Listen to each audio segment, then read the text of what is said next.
Chapter 81. 5th Year. Unforgivable.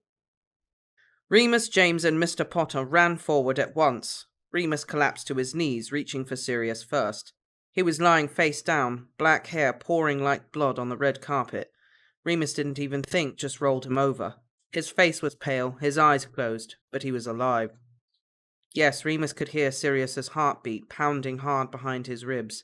He could smell the stink of fear mixed with adrenaline. "Sirius!" James was there too, pressing his head to Sirius's chest to listen. "He's alive," Remus said, his voice sounding strange. He was clutching Sirius's shoulders still, where he'd turned him. He couldn't let go, his hands fisting the fine velvet dress robes. "Effie!" Mr. Potter was shouting. "Quickly!" He bent over Sirius. "Stand back, boys. Give him some air." Sirius stirred slightly, his eyelashes fluttered, but nothing more. "What's wrong with him?" Remus asked the room desperately. Mr. Potter was guiding him away. He had to let go. He crawled backwards, crab-like, as Mrs. Potter rushed in. He knew his legs wouldn't stand, just yet. Euphemia Potter was on the carpet in seconds, pulling Sirius's head into her lap. He must have made another noise because she started whispering to him, sweet small things. "Shh now, love. I'm here. You're safe. Shh." Remus felt his eyes well up, drew his legs under his chin and wrapped his arms round them. What was happening? He looked over at James sitting opposite him on the living room floor, just as shocked, just as frightened. There was a distant crack outside, and Mr. Potter left the room, returning moments later with Dumbledore. He seemed to bring the cold in with him. Remus felt the chill settle in his bones, despite the fire which continued to blaze. "Moody's outside," the old man told James's father. "Protective charms, everything in his arsenal. No one else will be coming here tonight." Good, Remus thought. Good. Lock us all up in here. Never let anyone near him again. "How is he, Effie?" Dumbledore stood over Mrs. Potter, who was still cradling Sirius. She was performing some kind of magic, her eyes closed, wand running over the unconscious boy's body. Her lips were moving fast, without making a sound. She eventually looked up, more shaken than Remus had ever seen her, fiery rage in her eyes. "He'll live," she said. "He needs rest." Was it? Mr. Potter looked nervous. Mrs. Potter closed her eyes again and nodded. "Cruciatus." James covered his face with his hands. Remus just felt empty, as if everything that had ever made any kind of sense to him had rung out. The torture curse. "Boys," Mr. Potter said sharply, looking at James and Remus. "I know you want to stay, but we need you to go to bed just now. There's nothing you can do for Sirius at the moment." "But Dad!" James started, climbing shakily to his feet. There were tears in his eyes. "James," Mrs. Potter said from the floor. "No. Bed." She didn't shout, but every man in the room seemed to shrink slightly. There was no question of disobeying her. Remus wasn't sure how he got up, whether Dumbledore helped him or whether he did it himself. Nor was he sure how he left the room Sirius was in. It seemed like hours later he was standing on the first-floor landing with James. Gully was lighting candles throughout the house, moving silently. The portraits along the staircase were sleeping. James held open his bedroom door and Remus went inside without a word. They lay on the bed, side by side, over the covers, still in their clothes. They'd been sitting on the same bed only 2 or 3 hours before, waiting for Sirius to tell them he was okay. In the dark, James and Remus collected themselves, giving each other the time they needed. James broke the quiet, of course. "He's here now," he said tonelessly. "He's here now, and Mum won't ever let him go back. I know it." Remus nodded, because there weren't any words. He didn't know if James saw. They were both staring straight up. His mind was racing, and he said the first thing that felt like a coherent thought. "Is that what happens? With that curse?" "I don't know. I've never seen it." "No, of course." "Mum used to be a healer. If anyone can help him." "And Dumbledore's here." "Yeah, exactly." "If he's..." Remus's voice cracked and he stopped talking. "I know, mate," James whispered. They did not speak again until the morning. Christmas Day, 1975. Remus couldn't believe he'd fallen asleep. He cursed himself for being so thoughtless, so selfish. "You've no right to him," he told himself angrily as he sat up, climbing off James's huge, comfortable four-poster bed. "You've no right to call yourself his friend at all, if you can't even stay awake when he's—" He didn't know how Sirius was. He left James still sleeping and went to the bathroom. It was morning. The curtains had been drawn, presumably by Gully, and watery winter daylight filled the stairwell. The house was very quiet. No one else was awake yet. There was no usual smell of breakfast cooking or tea brewing on the hob. After he'd been to the loo and had a quick wash, Remus stood awkwardly in the hall. He didn't want to go back into James's room. That seemed a bit weird, especially when he had his own things all laid out in one of the guest rooms. Sirius was in the room at the end of the hall. Remus could smell him. Mrs. Potter was in there too. He didn't know where Mr. Potter was. "Master Lupin!" A squeaky voice startled him from the stairs. It was Gully, his big brown eyes full of innocent concern. "Is you wanting breakfast, Master Lupin?" Remus shook his head. "No, thank you." "'Tis a terrible thing, terrible bad thing." The wizened little creature shook its head sadly, ears wilting like a sorry puppy. "Yes, terrible." Remus sat on the stairs, glad for someone to talk to. "I'm telling my mistress and my master. We's got to be careful. We's got to protect our own. Gully is thinking we should go into hiding. Gully knows lots of families going into hiding now." Gully's brow creased, as if he was trying to remember something exactly right. "But my mistress is saying to me, Gully, we is responsible. We is a lucky, good family, and we has many good things. Mistress tells me we needs to be looking after everyone we can. She says if we don't, we is having nothing worth protecting at all." "Didn't do a very good job of protecting Sirius." Remus scuffed the carpet angrily with his toe. "No." Gully shook his round head again. "Always in war, there is people getting hurt." Remus bit his lip. Behind them, a door opened. "Gully?" The weak voice of Mrs. Potter came. "Will you come and sit with Sirius while I—" "Oh, hello, Remus, dear."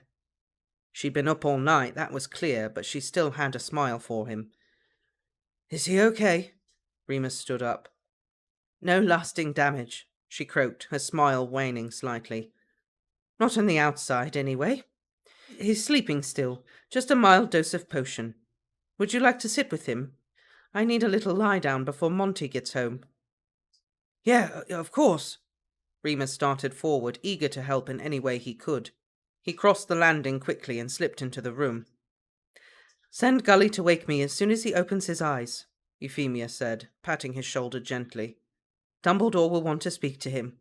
He wanted to last night, but I wouldn't let him. Poor lamb."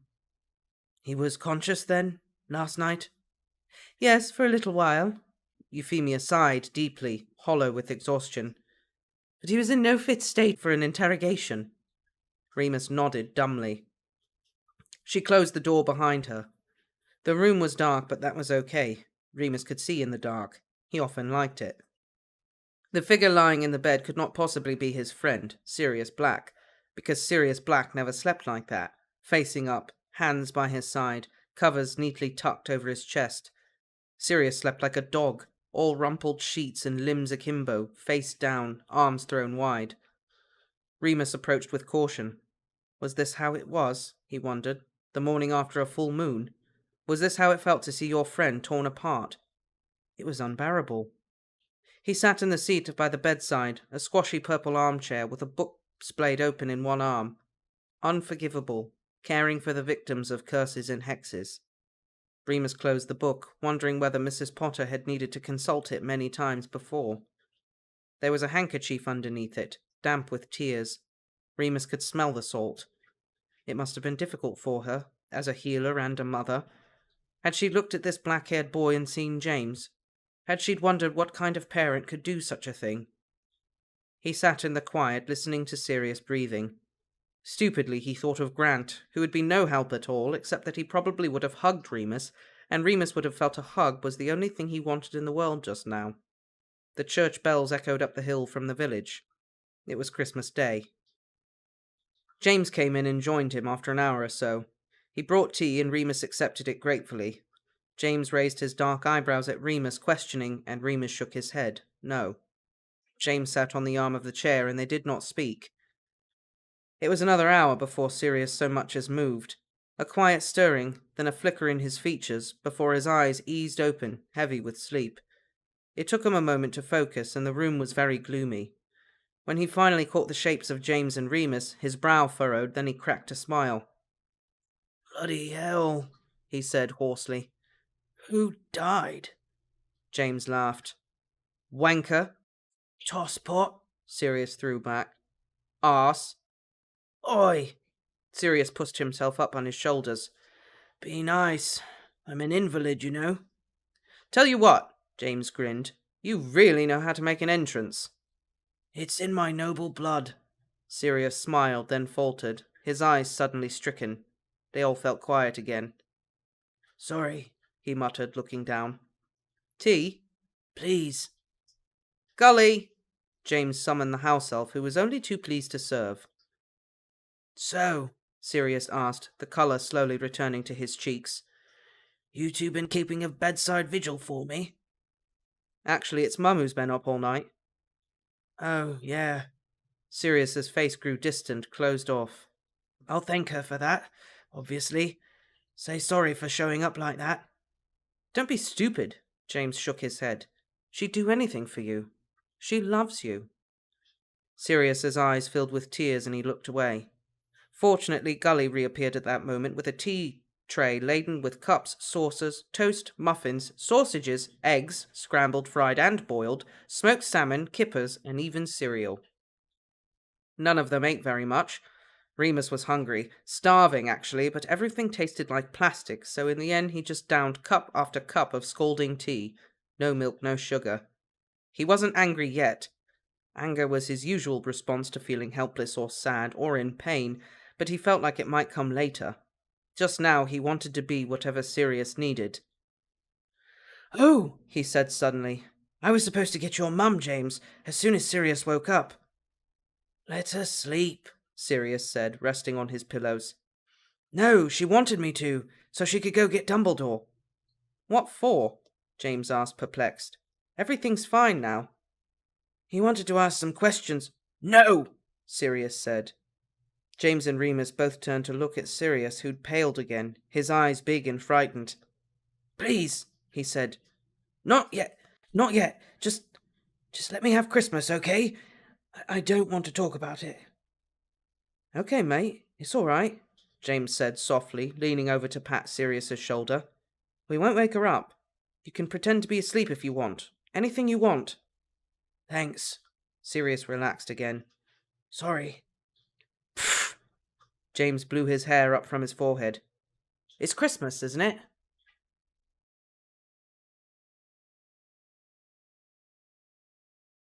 Chapter 82. Content warning for descriptions of nasty abuse stuff. Also a homophobic slur at the end. Might only be a slur in the UK, but still a slur. No one was angry that they tried to protect Sirius. Mrs. Potter rose from her own bed when Mr. Potter returned from wherever he'd been, and they both agreed that Dumbledore was sure to arrive of his own accord, eventually, and anything he wanted to ask Sirius could wait until then. They salvaged the rest of the morning as best they could.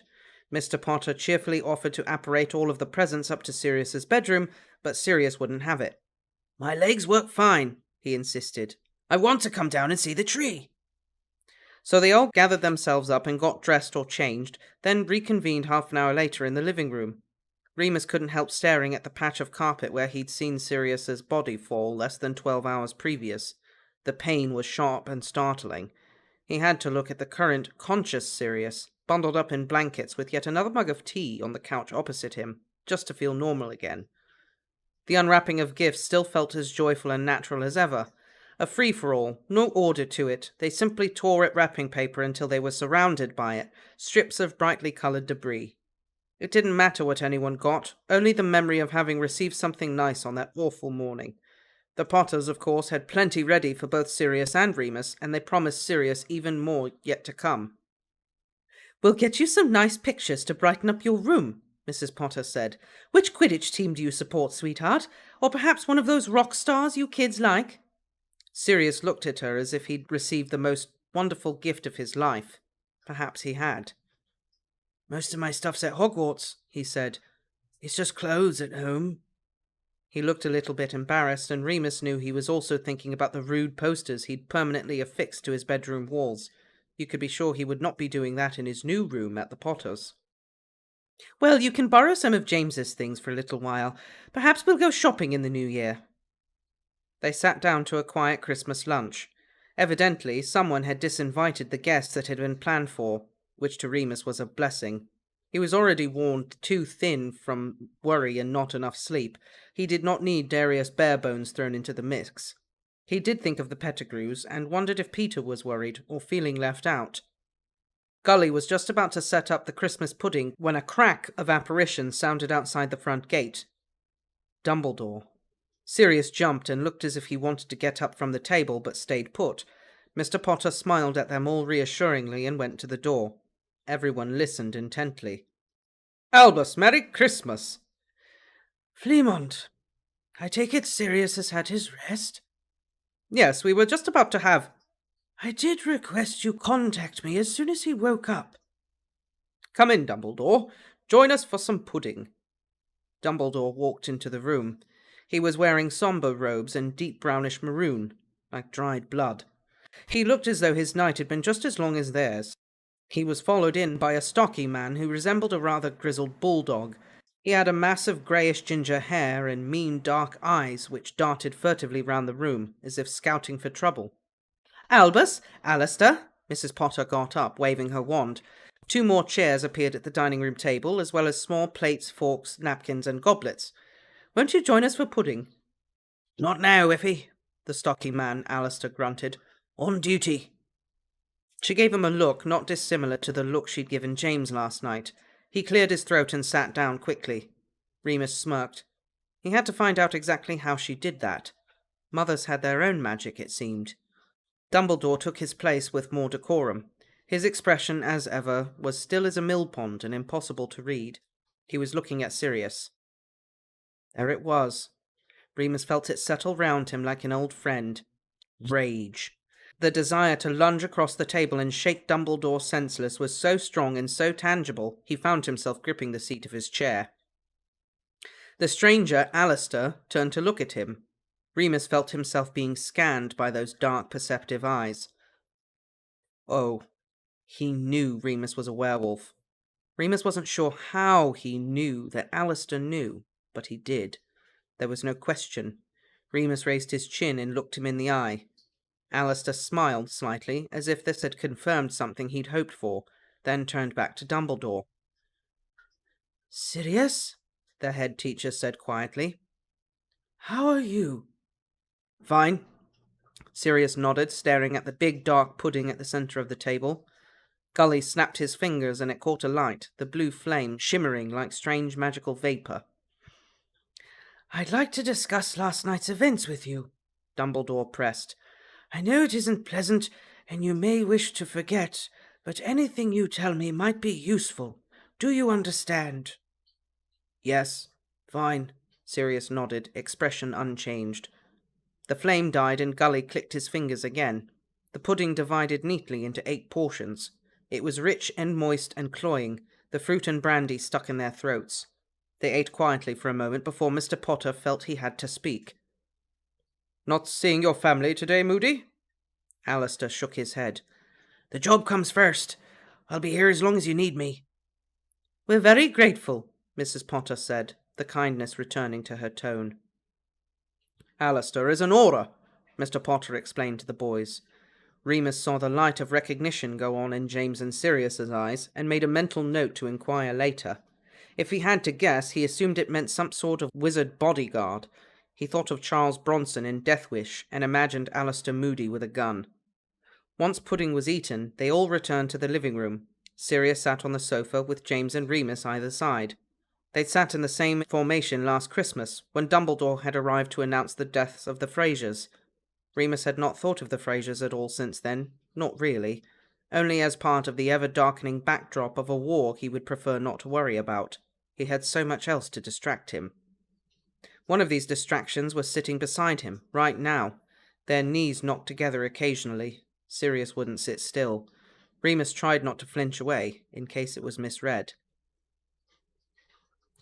"I hope this will not take long," Dumbledore smiled, pleasantly, as if there was nothing more than a friendly chat. "Sirius, we just need to know everything you can remember about the events which led you to arriving here at 11:15 last night."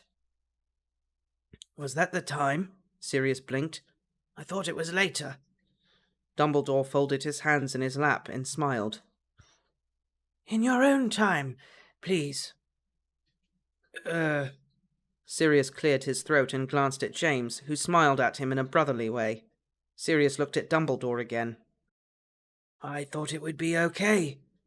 I never really got on with my family that well, since I'm in Gryffindor, you know, but I thought it was going to be okay. We have a family dinner every year on Christmas Eve. The whole family." "Who was there?" Moody asked. He was taking notes. A quill hovered just at chest level, scribbling quickly onto a piece of floating parchment. "All the Blacks."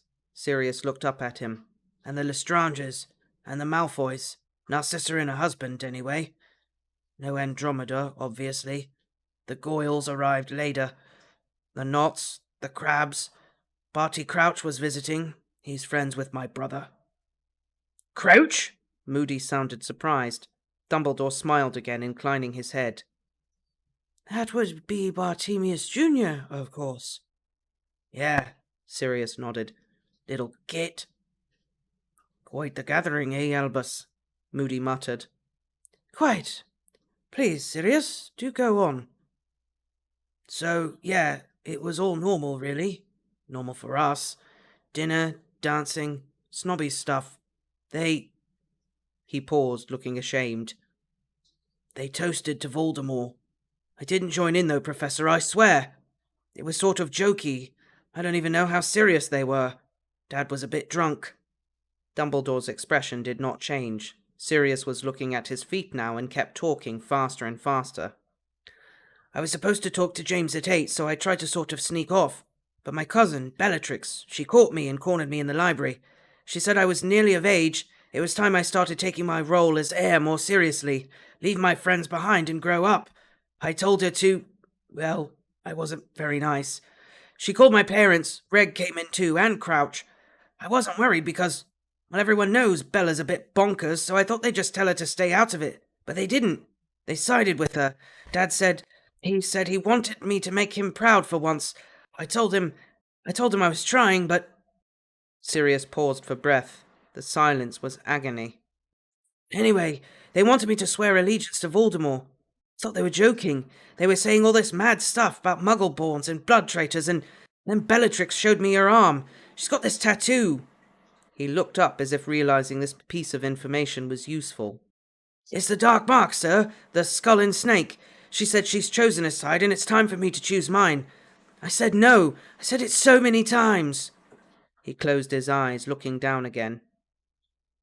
"And they hurt you for it, did they?" Dumbledore prompted. "They tried to persuade you?" "Yes." "Bellatrix did this?" "No." "Your mother? Your father?" Sirius's breathing was very shallow, but he kept going. He nodded. "They took turns." Mrs. Potter stood up suddenly and left the room. Remus didn't blame her. His urge to hit something was reaching critical levels. "But you managed to escape," Dumbledore pushed gently. Sirius nodded again. "After a while I must have stopped saying no because, well, it just hurt too much. I couldn't say anything. They must have needed me to agree because they left me there. They locked me in the library. There's a fireplace there and flue powder. I don't know, maybe they wanted me to go."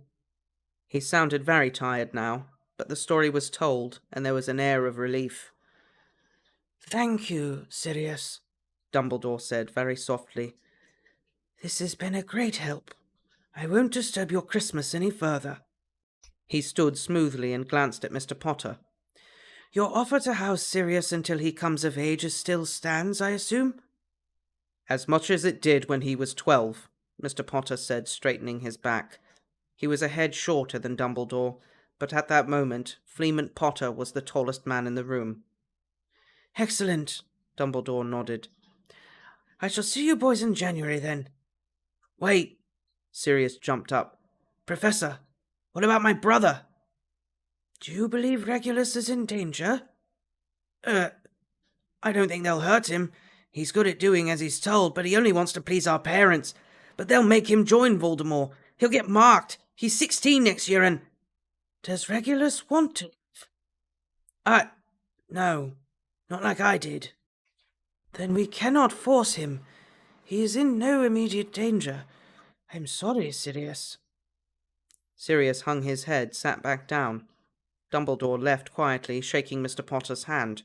Moody left too, returning to his station outside the Potters' front gate. Remus watched him through the window. What a very strange man. Mr. Potter, Sirius said, unnaturally polite. Please may I borrow some parchment? I'd like to write to Andromeda. Of course, my boy. Mr. Potter nodded. He led Sirius and James into his study. Remus stayed put, feeling he wasn't really needed just now. The Potters were here to support Sirius. They could do whatever was necessary. He, Remus, was only really useful when Sirius needed some sense slapped into him, verbal, of course, or when a prank needed ironing out. Then there would be plenty of time for those things once this particular storm had passed. Again, Remus wished he could speak to Grant. There was definitely a phone box in town. If he wanted to, Remus could call St. Edmund's and Matron would probably just hand the phone over. She wasn't a jailer. But Moody was, and Remus didn't much like the idea of explaining why he fancied a trip into the village on Christmas Day. He closed his eyes and tried to imagine what Grant might say. Bloody hell, probably. They went to bed early that night. There was nothing else to do. James didn't even suggest flying practice. They played a few half-hearted games of chess, but everyone kept yawning so much that in the end it was ridiculous to try and stay up. They piled into James's bed, even Remus. He tried to maneuver it so that James ended up in the middle, but Sirius sprawled over them and plonked himself down in between his two friends. Budge up, Moony, he grinned with a sharp elbow in the ribs. Remus kept as close to the edge as possible. Touching Sirius underneath the covers, even with his toe, was utterly unthinkable. This is weird, he thought. Mates don't share a bed, even best mates. This is so weird. He tried to sleep. James began to snore, and Sirius's breath levelled out. Remus relaxed. He definitely could imagine what Grant would say to this. I knew you boarding school lads was all poofs. Remus couldn't help chuckling slightly under his breath. Sirius rolled over to face him, eyes open, wide awake. What are you giggling at, Moony? Nothing, Remus whispered back, embarrassed. Just not used to sharing a bed. Yeah, James's snoring is pretty bad. And it's weird, right? Remus wanted to say. Don't you think we're weird? Was all he said. I can't sleep, Sirius sighed. I could get James's mum. She might have some more potion. Don't want any more potion. Sirius sounded overtired and sulky like a child. Remus was glad. That made him easier to deal with.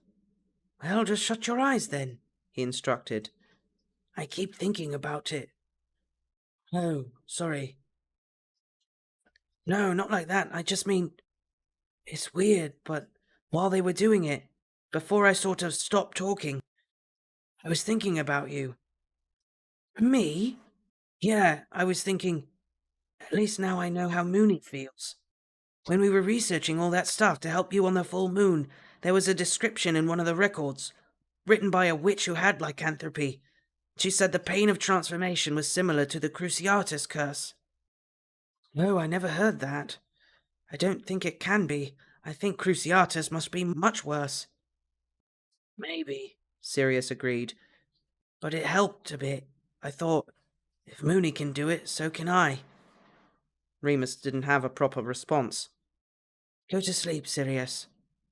All right. Good night. Night. He waited for Sirius to fall asleep, properly this time, then carefully got up and went back to his own bed. Chapter 83. 5th Year. January. Throw me a line, I'm sinking fast. Clutching at straws, can't make it. Havana sound we're trying. Hard edge, the hipster jiving. Last picture shows down the drive-in. You're so sheer, you're so chic. Teenage rebel of the week. Sunday, 4th of January, 1976. The rest of the Christmas break passed in a shaky black and white sort of way. The Potters hosted a small gathering for New Year's Eve, but very few people came. Many of their close circle were now working for Dumbledore, Mrs. Potter explained, and busy with the war effort, whatever that was. Their peripheral friends had either turned their backs on the Potters, "We're blood traitors," James proudly declared, or else were simply too frightened to associate themselves. Moody would not hear of Mrs. Potter taking Sirius to Diagon Alley, but he needed shoes to begin the new term in, so they all sloped down to the village one afternoon. There, Sirius had fallen madly in love with a pair of brand new black Doc Martens with bright yellow laces. Remus was pretty jealous. His own pair had been knockoffs from down the market and had fallen apart long ago. On their way back from town, they passed a couple of punks, a very odd sight in this little country village, but Remus supposed there were teenagers everywhere. One of them had a row of heavy silver rings in the cartilage of one ear. The other had green hair. Mrs. Potter had forbidden any dyeing of hair, but the night before school was to begin, Remus had relented after hours of Sirius's begging and helped him pierce one of his earlobes, using his prefect pin and a potato. It had bled, a lot, but Sirius was thrilled. Thus he presented himself before Remus the morning they were setting off for London. He'd messed up his hair for volume, flipped it over one shoulder to show off his new gold earring, stood with his legs apart like a guitarist, hands in his pockets, black bother boots. "Muggle in sight," he grinned at Remus, putting a cigarette between his teeth. "How do I look?" "Like a twat," James said. "Like a rock star," Remus said, groaning inwardly. He was doomed.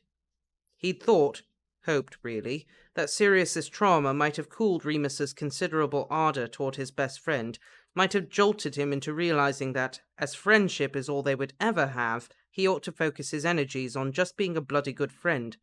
But no. Sirius was a demigod, and Remus was helpless to do anything but worship him. "You silly, lovesick prat," he told himself. At any rate, Remus was glad to be going back to Hogwarts, where lines were very clearly drawn and there were exams to focus on. Sirius turned heads at King's Cross. Muggles didn't give him half a glance, but wizards, or more accurately witches, stared. Mary came clacking over to him on the platform in a pair of turquoise suede boots with a heel that brought her up to his height. "Hiya, gorgeous!" she chirped, then hugged him fiercely, and Remus caught the look on his face over her shoulder. He looked pleased. It must be nice, after a hard time, to hold someone in your arms like that, especially someone as emotionally open as Mary. Remus allowed his own pain to peak, then subside slowly, concentrating on smiling and listening to Marlene tell him about her Christmas. Once aboard, they bundled into their usual carriage, and Remus would be forever thankful to Lily, who suggested that he join her in patrolling the length of the train a few times. "You look like you could do with some air," she smiled up at him. "Yeah, cheers. Stuffy in there." "Full on Christmas with the Marauders, then?" "You can say that again." "Poor Remus." She linked her arm with his, leaning against him slightly. It felt nice, like a mini cuddle. She had a small sort of body. Maybe that was the attraction with girls. "I heard about Sirius," she said very quietly. "Is he okay?" "Yeah," Remus nodded. "Think so. How'd you know?" Sev told me, actually. I didn't believe him, but based on Sirius's new look..." "Fuck, how does he know?" Lily shrugged. "Does everyone know?" "Only that he's been kicked out and disinherited. No one knows why." She was looking at him, and he realized she wanted him to tell her why. "It's complicated," he said. "I don't think he'd want everyone to know." "You're a good friend." She patted his arm. "Yeah," he thought bitterly. "I'm a great friend, me.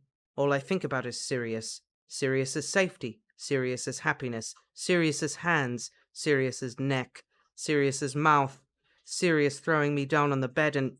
Stop! Nope, not that time. Fuck's sake! Oi!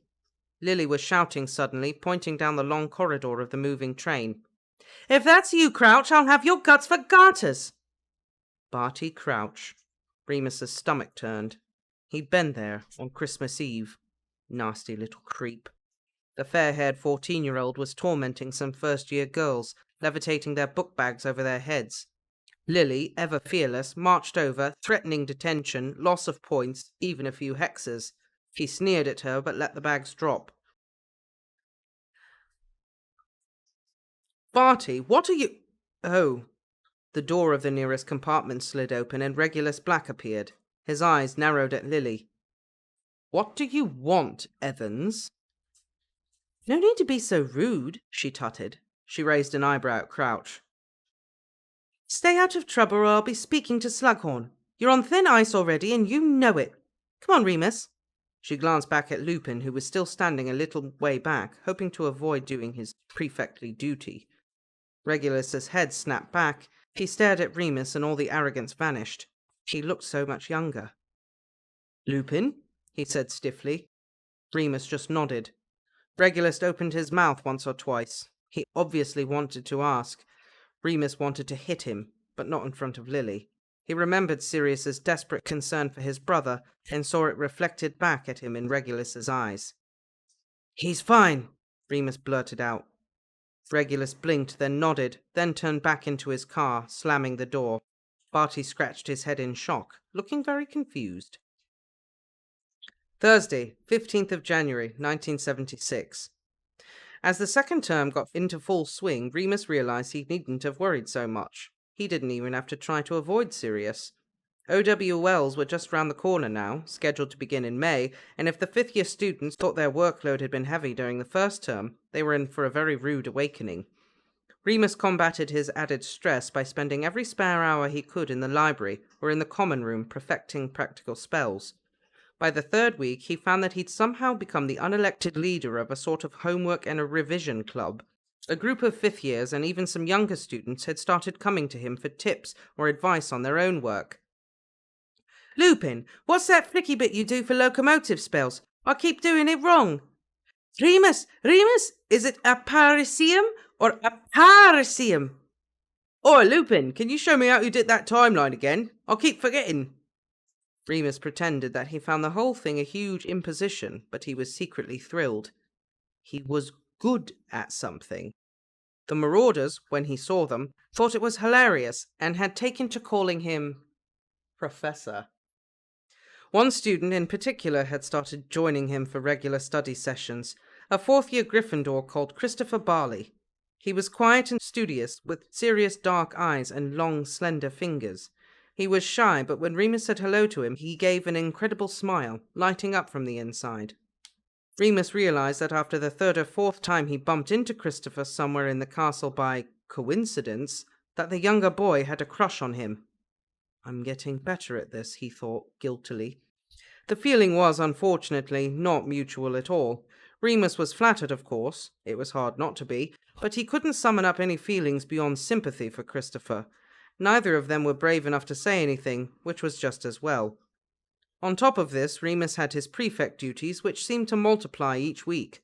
After a Hufflepuff, and Muggle-born, prefect had been hexed before Christmas while on nightly patrol, and not been found until the morning, the heads of each house demanded that the prefects patrol in pairs at all times.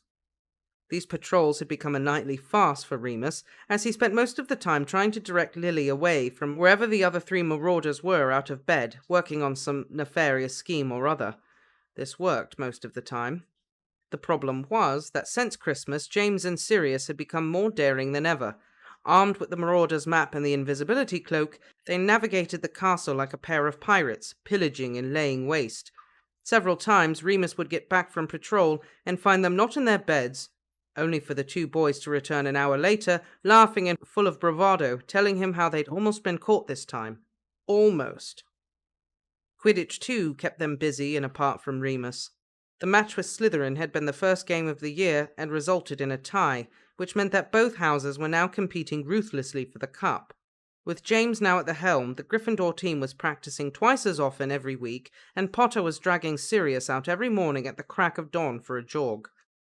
In fact, between Remus's desire to study, his group of disciples, and his prefect duties, his scant free time barely ever seemed to coincide with that of his friends. He barely saw them at mealtimes or before bed, except for Peter, whose only other extracurricular activity was his girlfriend.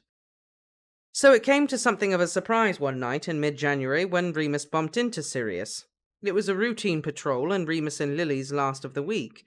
The full moon was due in 2 days, and Remus had cunningly manipulated the prefect's rota to avoid these nights. He had offered to take charge of the rota for their house, in fact, and the rest of the Gryffindor prefects were obviously relieved.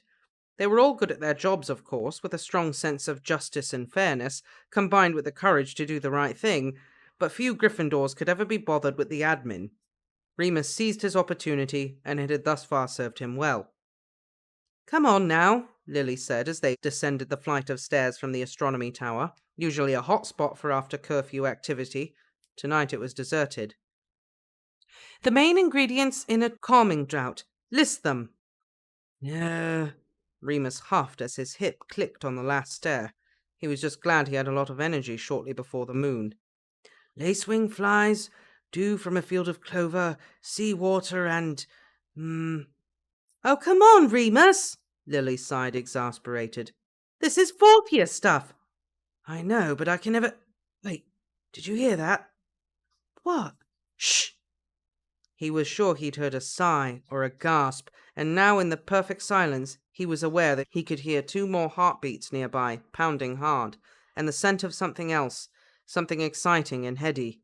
He ripped back the nearest tapestry, raising his wand. "Lumos!" "Shit!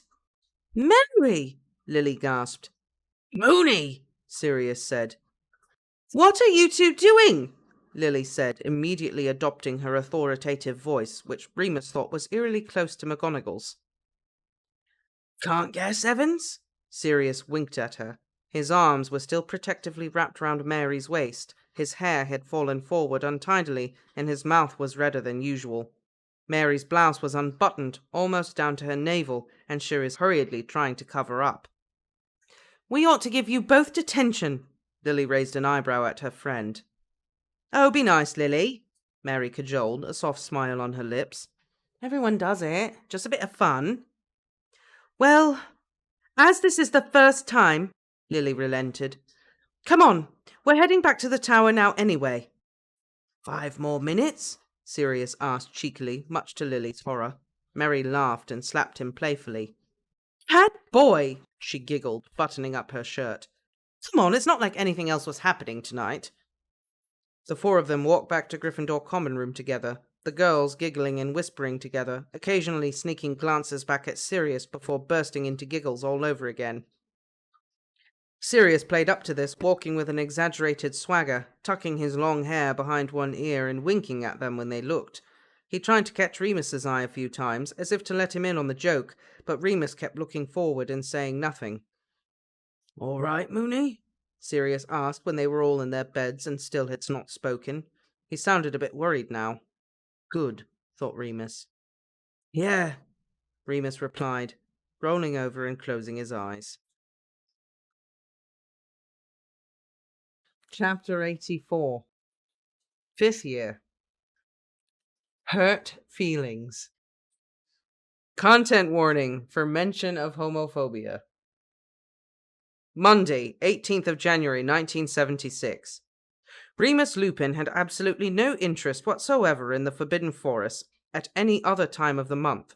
Care of magical creatures had given him a healthy respect for the beasts who lived there, and he was inclined to give them a wide berth. The wolf clearly felt otherwise. James and Sirius, or rather, Prongs and Padfoot, as they were now known, had very little trouble leading the werewolf out of the shack and into the green velvet darkness of the woods. Remus's memories of the full moons were much better than they ever had been, but still not quite human and therefore less complete. He remembered scents, shapes, noises, and even tastes sometimes. "We can't stop you chasing rabbits if you want to chase rabbits," James shrugged, when Remus woke up that morning, distressed by the blood on his tongue. You seemed pretty happy about it at the time. It was bloody good fun, Sirius put in, licking his own lips.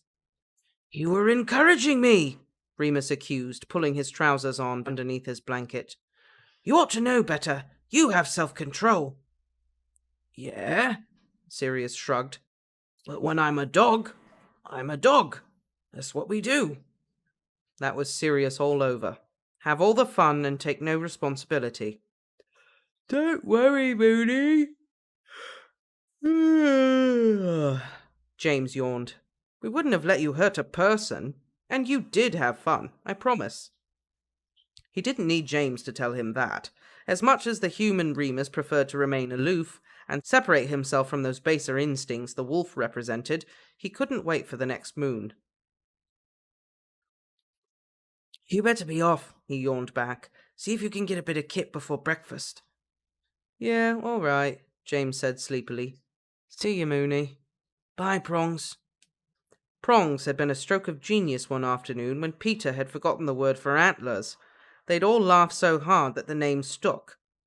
Remus wasn't sure where Padfoot had come from, likely a private joke between James and Sirius.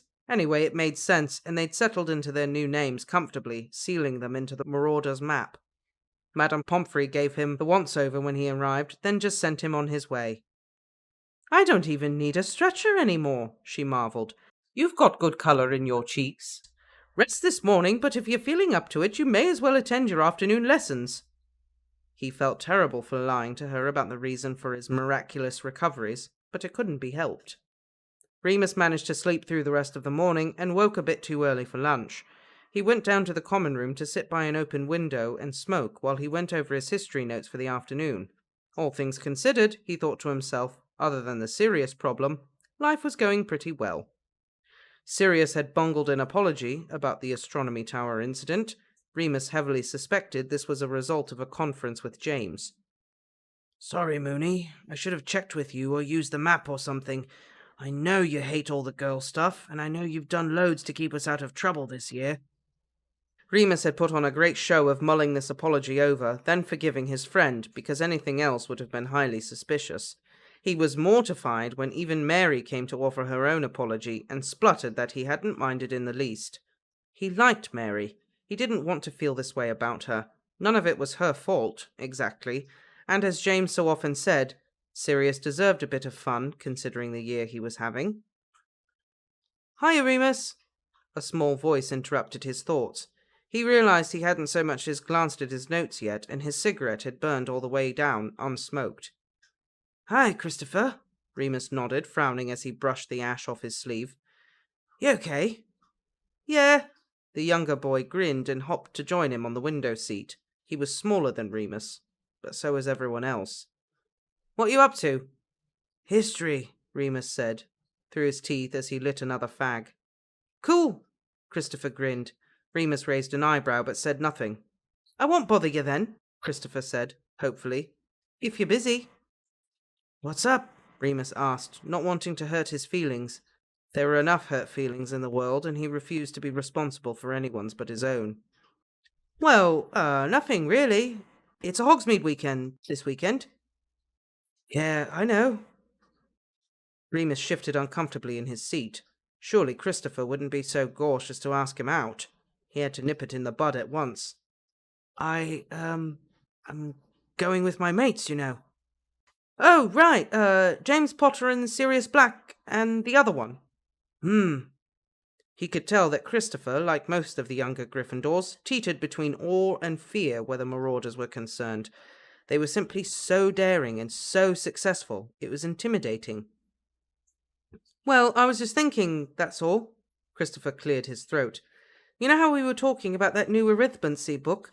I thought we could see if anywhere was stocking it yet. Sorry, Christopher, Remus said as gently as possible.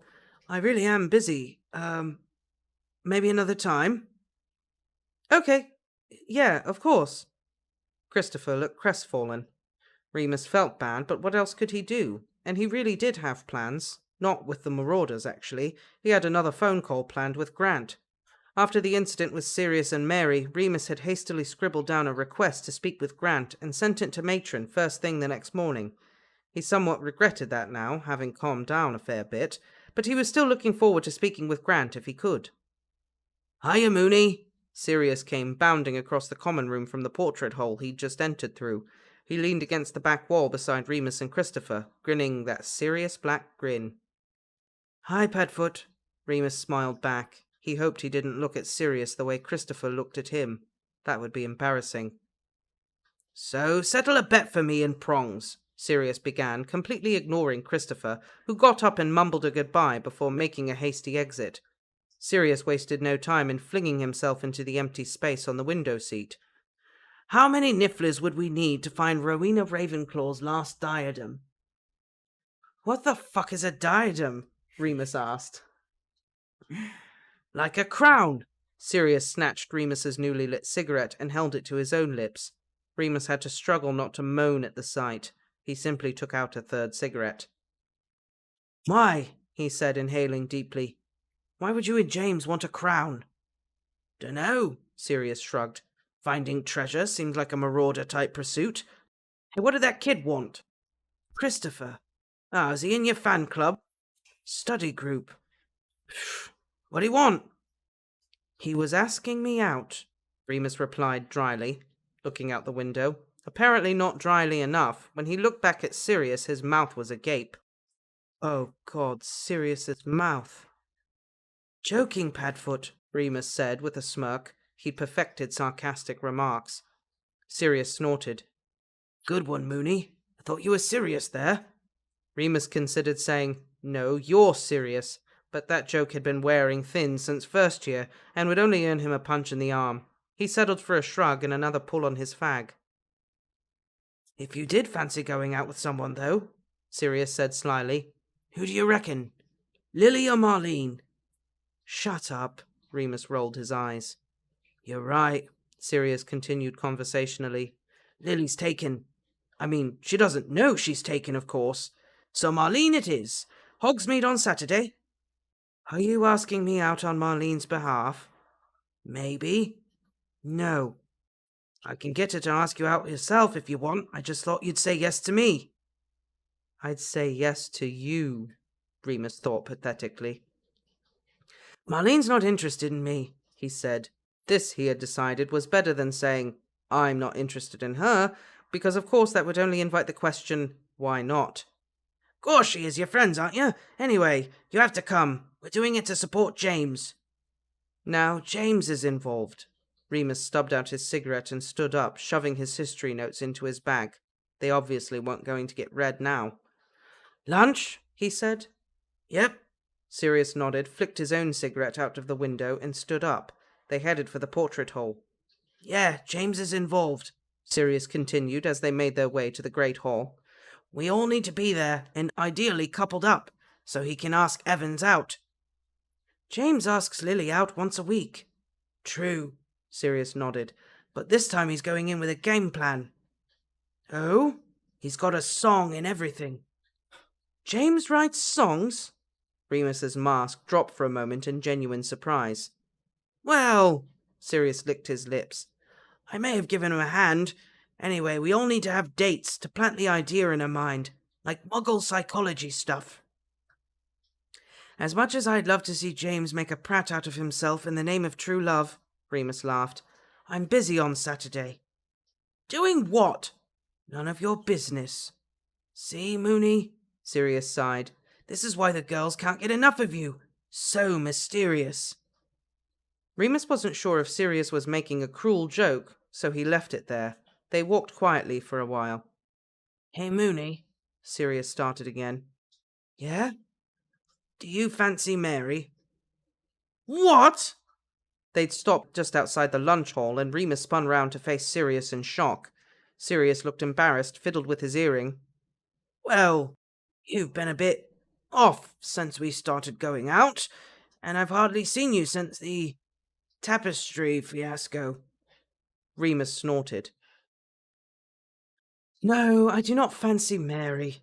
"Oh, okay, good." Sirius smiled at him. "So you'll be Marlene's date?" "Still busy, sorry." Saturday, 31st of January, 1976. Remembering that the last time he'd tried to have a private phone call he'd been followed, Remus asked to borrow James's cloak for their trip into Hogsmeade. Good old James. You could rely on him not to ask a lot of questions, especially when he was distracted by his nerves over asking Lily out. Yeah, course, Moony, course, he murmured, staring at himself in the mirror. It's under the bed. Hey, would you say my hair needs trimming? Looks a bit untidy. It does look untidy, Remus said from under the bed. But a trim won't help. Don't worry, girls think it's charming. Yeah, you're right. You've asked her out before, Remus said, emerging with the cloak and brushing the dust from his robes. How can you be nervous? Because I'm bloody mad about her, James replied without missing a beat. You know when you just can't get them out of your head, and in your head it's great and everything's going the way you want, but then they're there, in front of you, and it all goes to shit because she's just so much more spectacular in real life, you know? Yeah, Remus murmured, thumbing the fabric of the invisibility cloak as Sirius exited the bathroom. Down in the village, Remus wished James good luck before disappearing into the gents at the Three Broomsticks, throwing on the cloak and then walking straight out again. This time he was able to arrive at the old Muggle phone box at exactly the right time and excitedly keyed in the number. Oi, oi, Happy New Year and all that. Grant's voice rattled up the wire. Remus beamed. Happy New Year! I had a card for you, but I never sent it. Sorry. So long as you remember my birthday. Oh, okay. When is it? Grant barked with laughter. I'm only joking, you silly sod. I never sent you no card either. Oh. Still taking yourself too seriously, then? Yeah, Remus chuckled. I suppose. How are you? Shit, Grant replied, his voice going slightly high as he inhaled. Remus guessed he was smoking. Bloody terrible, actually, but don't you worry, my problem. No, go on, tell me. I might be able to help. Just matron. Don't worry. How are things with your posho lover boy? Over it yet? No, Remus sighed. Worse, if anything. Yeah, thought as much. You said it wouldn't last. Lied to make you feel better. Remus couldn't help but laugh. Thank God for Grant. I feel like I'm going mad, he said, whispering into the phone the secrets he hadn't been able to say out loud. I feel like I'm just going to do something crazy. He's so... Be careful, Grant warned. Remember what I said? Yeah, Remus sighed again. So how was your Christmas? Crap. I was supposed to go to me Gran's, but Grandad cancelled at the last minute. Didn't want his Nancy boy grandson showing up in front of the neighbours. Next time I see him, I'll wear a dress. Sorry, Grant, Remus said quietly, feeling even worse for not having sent the card. Oh, shut up, Grant replied, and Remus could tell he was smiling. Like I said, not your problem. Oh, I might not be here much longer, though. I'm, probably going to be moved on. Haven't exactly been going to school. Where will you go? Dunno. I'm done with Holmes. Might go up London, got some mates there. How will I find you? Bless ya, Grant said. Forgot how sweet you was. You could give me your address and I'll do my best to write. I can't. Remus felt a horrible tearing on the inside. I'm really sorry. I wish I could. I really do. My school isn't really a normal sort of school and, well, it's not really possible. Well, that's that then, Grant replied. Remus trudged back to the village with a heavy heart. All that obsessing over Sirius had come to nothing, and now he was at risk of losing someone just as important. Someone who actually fancied him back, too. Apparently Remus was only interested in people he couldn't have. He could look up locating spells as soon as possible, he decided. He wasn't going to lose track of Grant like that. He was mildly cheered up upon entering the Three Broomsticks to see Snape sitting in a corner alone, glaring about the room. Remus went straight back into the gents, removed the cloak, and then walked out, being sure to catch Snape's eye. The Slytherin boy nearly fell off his stool in surprise. Remus smirked as he walked over to join his friends. They were all there, Peter and Desdemona, Sirius and Mary, Marlene, James and Lily. Lily looked very pink in the face, but very smug, and James was looking at the bottom of his empty glass. He was dripping wet and smelled sickly sweet. Evidently the serenade had not gone down well. Moony! Sirius boomed invitingly. You missed all the fun! Yeah, sorry. Remus smiled at everyone politely, pulling out his own chair. Sirius motioned to the pretty barmaid for another butterbeer. Remus glanced at James, then Lily. How is everyone? Peter let out a strange, high-pitched giggle, then clamped his hand over his mouth. Sirius raised an eyebrow. Oh, quite well, Moony, quite well. I was just saying, it's been a while since the Marauders have done a proper prank. You put stink bombs under the rug in the Slytherin common room last week, Lily said. And yesterday you reversed the lenses and all the telescopes in the astronomy tower, Marlene said. And you said that tomorrow you were planning to... Mary started, but Sirius rolled his eyes. Yeah, but those things are child's play, he said decidedly. Plus, that was just me and James mucking about. A proper Marauder prank needs all four of us. Remus doesn't want to join in on your silly pranks, Lily said. Yes, I do, Remus replied, partly because he was in a bad mood and felt contrary, partly out of solidarity for poor James, who still had butterbeer dripping from the end of his nose. Chapter 85, 5th Year, Dung Bombs and Broom Cupboards. Monday, 23rd of February, 1976.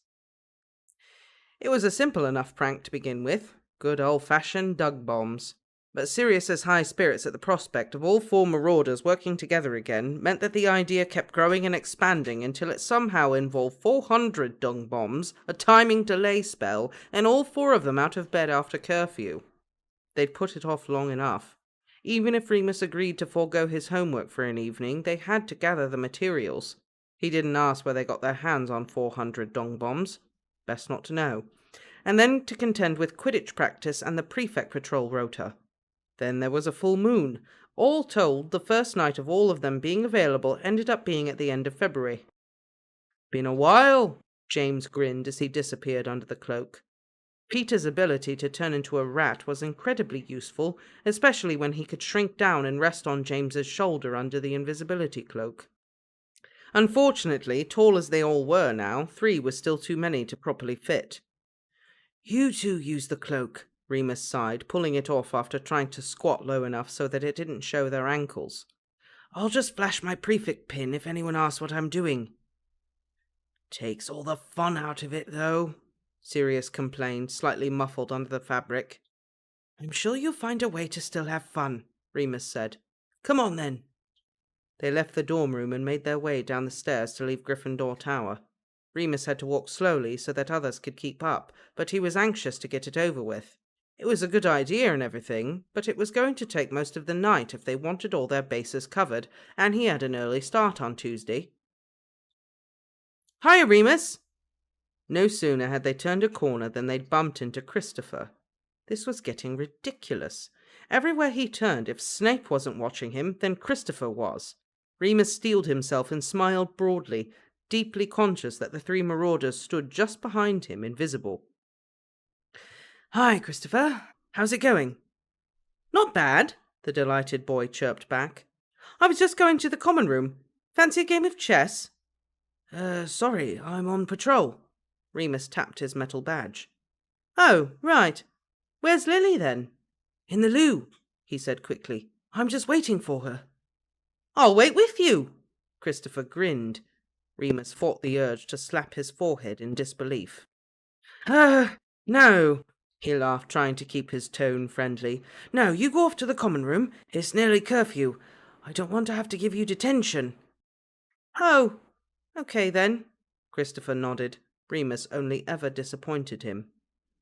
See you later, maybe. I forgot to say, I'm excited about your party.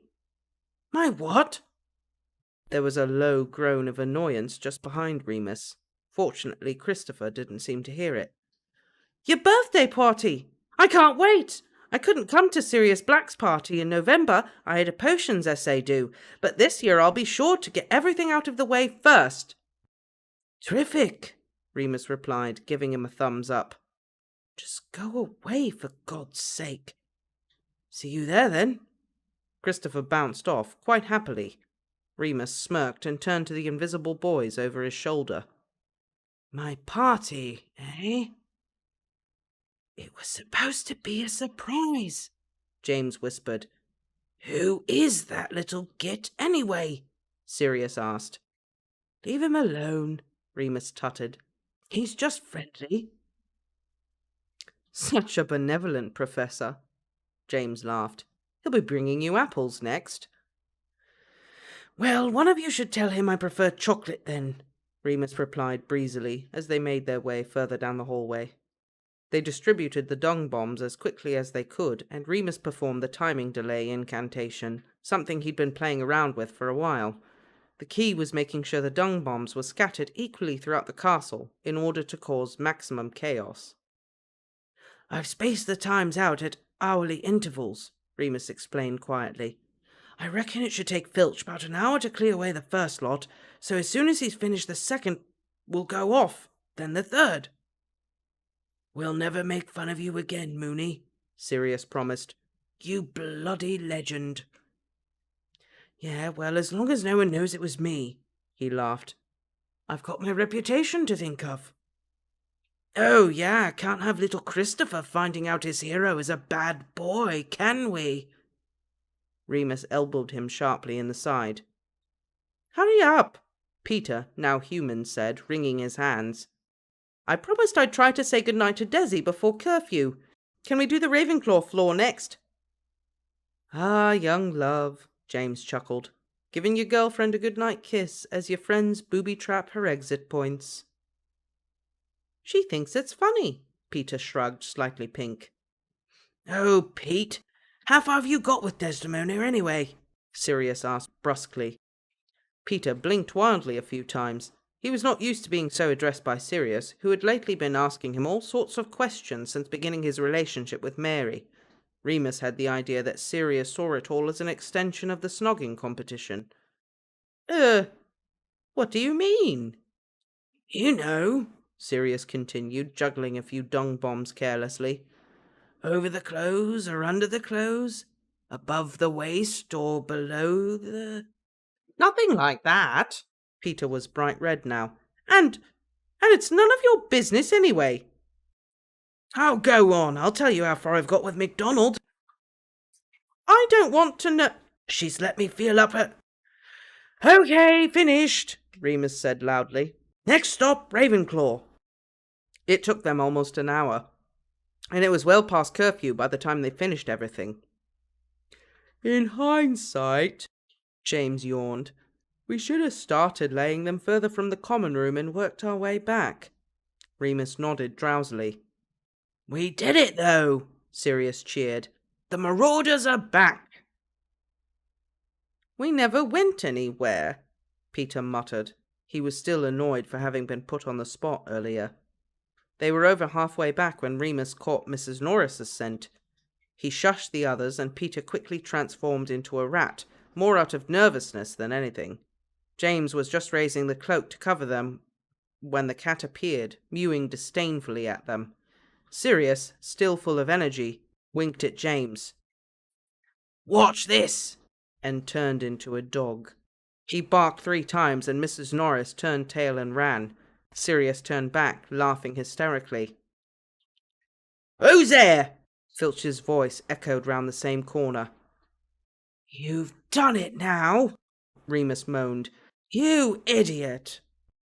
Run, James said, and set off at full pelt toward the common room, Peter squeaking behind him. Remus tried to keep up, but his hip wouldn't allow it, and he was soon out of breath. Sirius hung back with him, much to his annoyance. Go! He panted, waving a hand at Sirius. I might not get in trouble, but you will. Don't slow down. Nonsense, Moony, Sirius said, looking around quickly. His face lit up. In here! Sirius grabbed Remus by the wrist and yanked him into a nearby broom cupboard, closing the door as quietly as possible. Perfect! Remus hissed, annoyed, snatching back his hand. Now if we get caught, they'll know we were up to something. Oh, relax, will you? Sirius retorted. The worst we'll get is detention. You used to get loads of detentions. You used to be fun. Well, I'm sorry if my idea of fun doesn't involve spending all night stuck in a broom cupboard with you, Remus whispered back hotly. It was dark, and he knew Sirius couldn't see him as well as Remus could see Sirius. Lumos, Sirius whispered, lighting his wand point and rummaging in his pocket. There wasn't much room, and he kept jostling into Remus's hip. What are you doing now? Remus snapped, trying to edge away as much as possible. Why couldn't he have ended up trapped with James or Peter? Peter would have been perfect. Calm your tits, Sirius grunted. I've got the map. Hang on. Ah! He withdrew the blank parchment from his back pocket and tapped it with his wand. I solemnly swear that I'm up to no good. Nothing. Sirius cleared his throat. I solemnly swear that I'm up to no good. Moony, it's broken. Or that it's just a bit of old parchment and someone else has the map, Remus suggested. Potter, I'll bloody kill him. No, it's good, Remus said, thinking fast. If James has it, then he can find us, or at least he knows where we are. Yeah, I suppose you're right. Then we should wait, then. Well, since you've put us in a corner, I don't think we have a choice. Sirius sighed heavily. Remus felt his breath against his collarbone. He tried to twist away, feeling an alarming tightening in his trousers. Godric, Sirius huffed. What's your problem? What? Remus reacted, surprised. You've been dragging your heels about this prank for ages, avoiding me and James since Christmas. I've been revising, and you've had Quidditch. We're not 12 anymore. We can't spend all our time together. Seem to spend plenty of time with Evans. We're prefects together. She helps me with potions. And the mood? What mood? You've been grumpy all year. Remus was pretty miffed to be called moody by Gryffindor's resident drama queen, but he held his tongue. It was no good getting into a fight, not when you were so close your knees were knocking together. It's nothing. Exam stress. I don't believe you, Sirius said defiantly. His wand had gone out, but he was looking right at Remus. Maybe he could see in the dark. Dogs could, couldn't they? His eyes burned like filaments. Something's wrong, Moony. Tell me. Nothing's wrong. Leave it alone, will you? Okay, Sirius replied, his voice softer now, less aggressive. Okay, but I wish you would tell me. You used to tell me your secrets. Look, this isn't the time, Remus whispered, closing his eyes and turning his head away. We're about to get caught out of bed and probably get a month of detentions. We need to be quiet. He felt Sirius nod, and they said no more. He could come up with an excuse, Remus thought, for the mood. If exam stress didn't work, then maybe mention the war. The Marauders hadn't really discussed it in detail, and it was on Remus's mind, so he hoped that would be more believable. But he didn't want to remind Sirius, after everything he'd already been through. He had considered mentioning his snake problem, but was equally concerned about Sirius's reaction to that. He'd been getting in enough trouble lately, and Remus didn't want anyone going after Severus on his account. He'd deal with that himself. Some nights, when he couldn't sleep, Remus had even mulled over the possibility of claiming he did have a crush on Mary. He was sure that Sirius would be understanding, and it seemed an easy way out. Or else he could pretend Grant was a girl and tell them about that. He had decided not to, and felt guilt for even coming up with that idea. It was dishonest at best, and disrespectful at worst, even if Grant never found out. There was nothing to do but wait for it to pass. God, it was warm, squashed in a cupboard like that. Remus did everything he could do to keep his back pressed hard against the wall. There was barely any room at all. If Sirius so much as stepped forward an inch, they would be touching, and if, horror of horrors, they came into contact anywhere below the waist, he would find out that Remus was stiff as a rod. It was torture. "Moony?" Sirius whispered so quietly Remus thought he might have imagined it, but he was looking up at him, a strange look on his face. "Are you?" Suddenly, blessedly, the door swung open to reveal James grinning at them, Wormtail on his shoulder. "Having fun, lads?" Remus could have kissed him. "Our hero," he smiled weakly. Chapter 86, 5th Year, Sweet 16. Tuesday, 9th of March, 1976. It was a miracle of epic proportions that none of them were caught, and even more miraculous that their prank went off without a hitch the next day, resulting in a morning off lessons while Filch dealt with the terrible stench. The rest of the classes took place outside on the grounds, in early spring sunshine, which, as far as the Marauders were concerned, was a win. Additionally, Sirius could barely contain his glee when they all returned to their common rooms that evening to find a notice pinned to the corkboard reminding students that dogs were not on the approved list of pets at Hogwarts. This caused a huge amount of confusion amongst the rest of the student populace, of course. "I've never seen a dog. Who's got a dog?" "If one of the Slytherins got a dog in, then I want to bring my rabbit from home."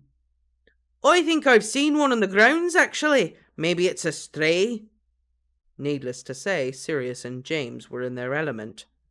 "I'll sniff him out," Sirius announced. "I bet he's right under our noses," James laughed. "Could be closer than we think." Remus laughed too, trying to mask his unease. Sirius had so far said nothing about the half hour in the broom cupboard. Remus could only assume that either A, Sirius had found nothing out of the ordinary, and in fact Remus was once again overthinking things, likely, or B, Sirius knew everything about Remus, his darkest desires and deepest secrets, and preferred not to address it because the whole thing was just too embarrassing. Less likely, but more frightening. At any rate, Remus threw himself into his schoolwork, his prefect duties, and generally being a model student.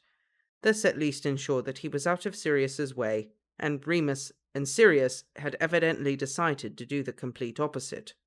He had never exactly been the best at following rules, of course, but even James admitted that this year Sirius appeared to be attempting some kind of record.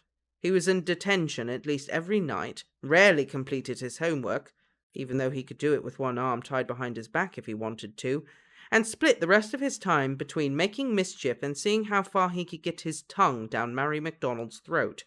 Not that Mary seemed to mind much. That was fine. That was just as it should be. It wasn't easy, though. As much of a relief as it was to be away from the one person he couldn't be sensible around, Remus also found it very distressing to be away from the one person he couldn't be sensible around.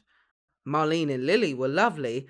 They were kind and funny and clever and generous, but they were a poor substitute for the Marauders. He even tried spending a bit more time talking to Christopher, asking him questions about home or the music he liked.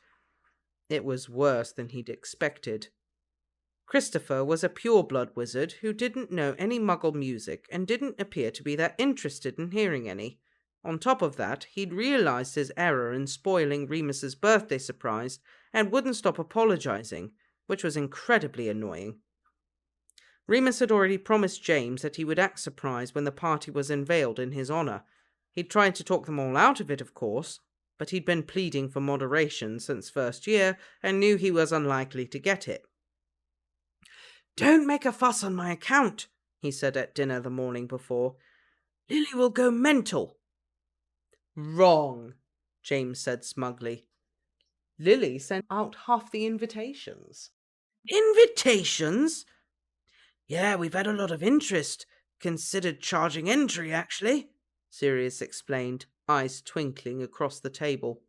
Remus looked at his food quickly. He decided not to make eye contact with Sirius ever again.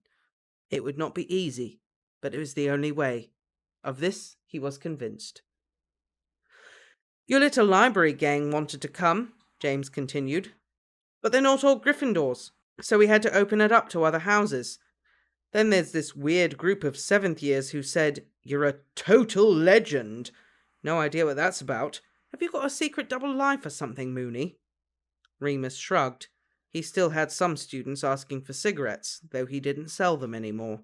He usually didn't mind lending fags, though, as long as they were eventually repaid. Well, anyway, James pushed his glasses up his nose. You simply have too many fans, Moony, and we can't let them all down at short notice, can we? Fine. No drinking, though, Remus sighed. It's a school night. Wednesday, 10th of March, 1976. It rained the morning of Remus's birthday, but he couldn't have cared less. He woke up to a pile of presents from the Potters. All sorts of lovely things like sweets and a home-baked birthday cake, plus a fine feather-bound notebook and matching quill. There were cards from everyone, including one from Professor Ferox, which made Remus blush from top to bottom. At breakfast, the Marauders conducted almost the entire school in a rendition of Happy Birthday, which ended up running to 5 encores before Remus attempted to crawl under the table to escape it. The Slytherin scowled, stony-faced, and in a fit of birthday joie de vivre, Remus actually stuck his tongue out at Snape. The Marauders then piled his plate high with a slice of toast for each available topping and handed over their own gifts. Sirius and James were in their Quidditch robes for an early morning practice before lessons. "Do we have to, Potter?" Marlene whined, looking up at the enchanted ceiling, which was grey and drizzly. "Yes, if we want that cup," James asserted, pouring her another mug of coffee. "And again, after last bell, before the you-know-what." He winked at Marlene so elaborately that Remus almost burst out laughing. "Smooth, Potter." Marlene raised an eyebrow. "Right, I've got to go to the library," Mary said brightly, climbing off of Sirius's lap. "Got to hand in that divination book before Pince calls to have me hung, drawn and quartered." "See you after second Quidditch?" Sirius asked, still holding Mary at the hips. "Nah."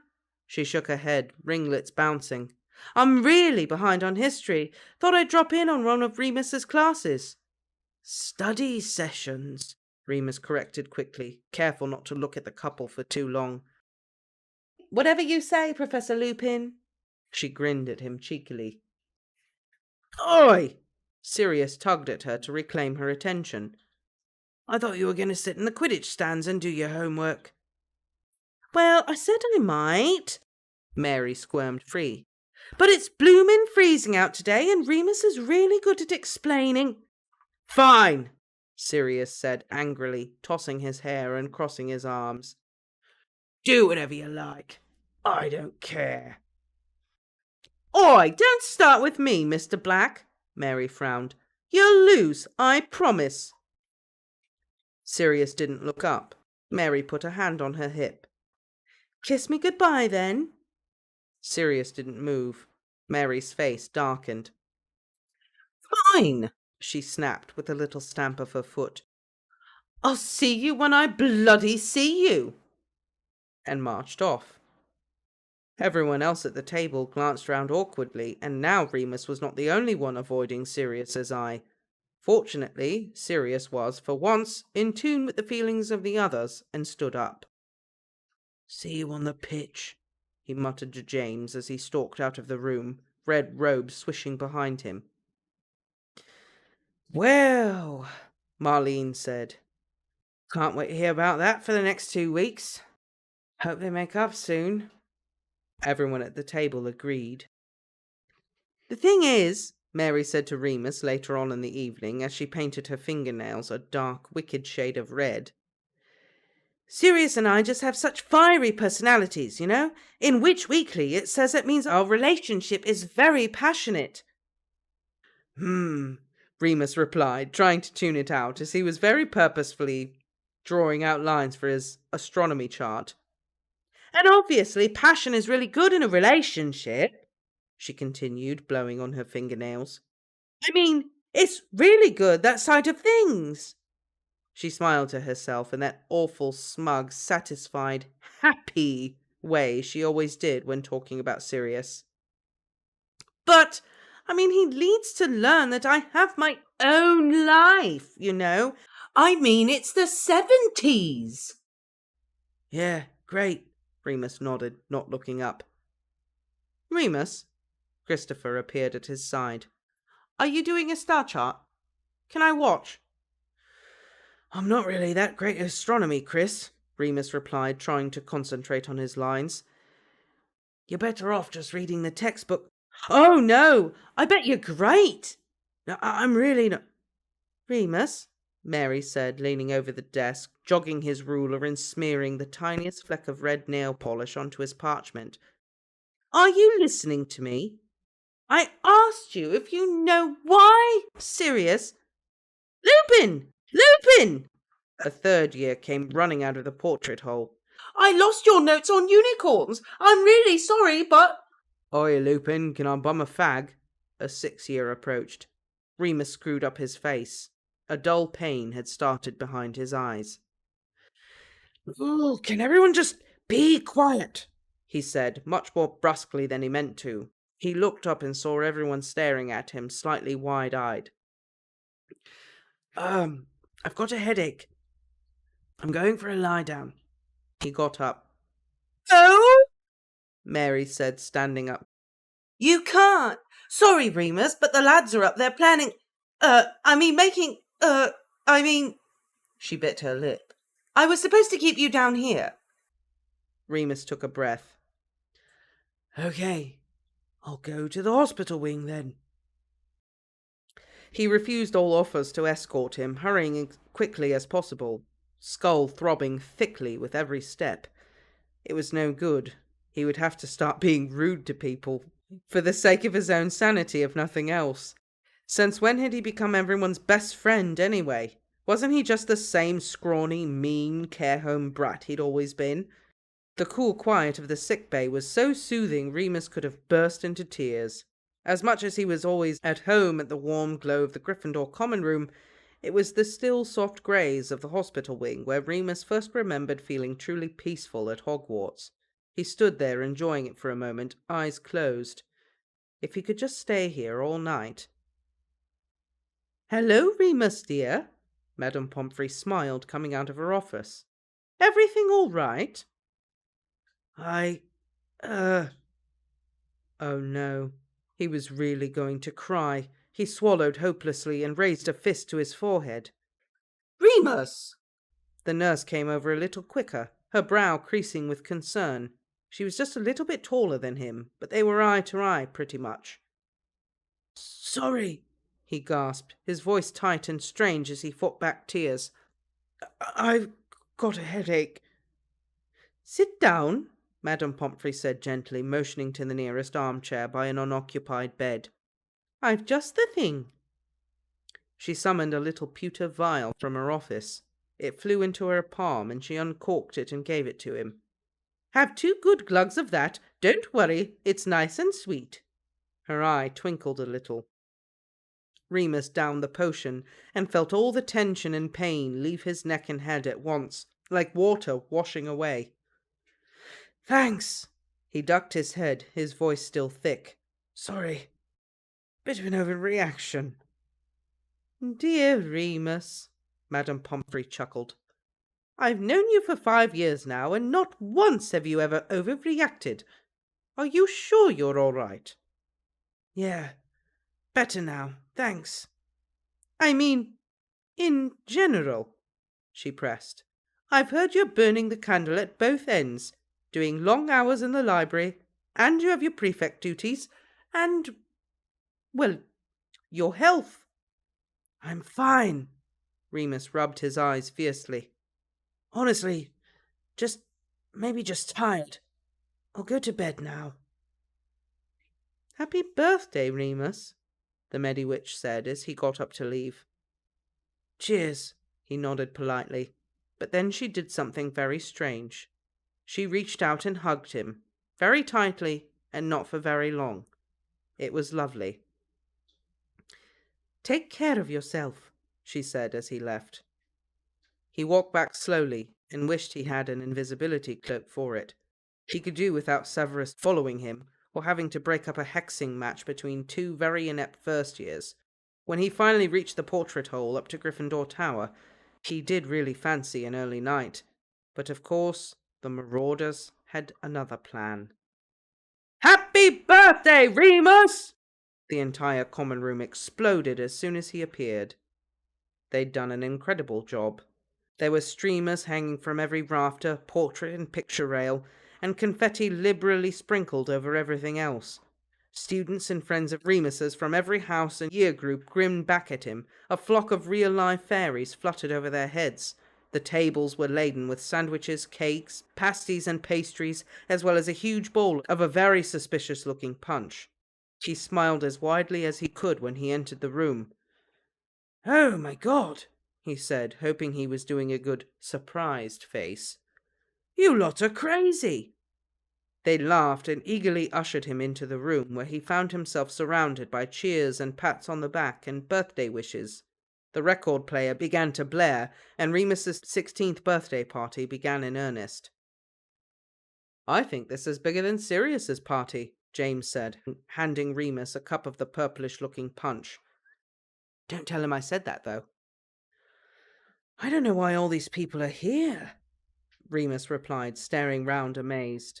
Everyone from every one of his classes, his study group, some people he'd only spoken to a few times.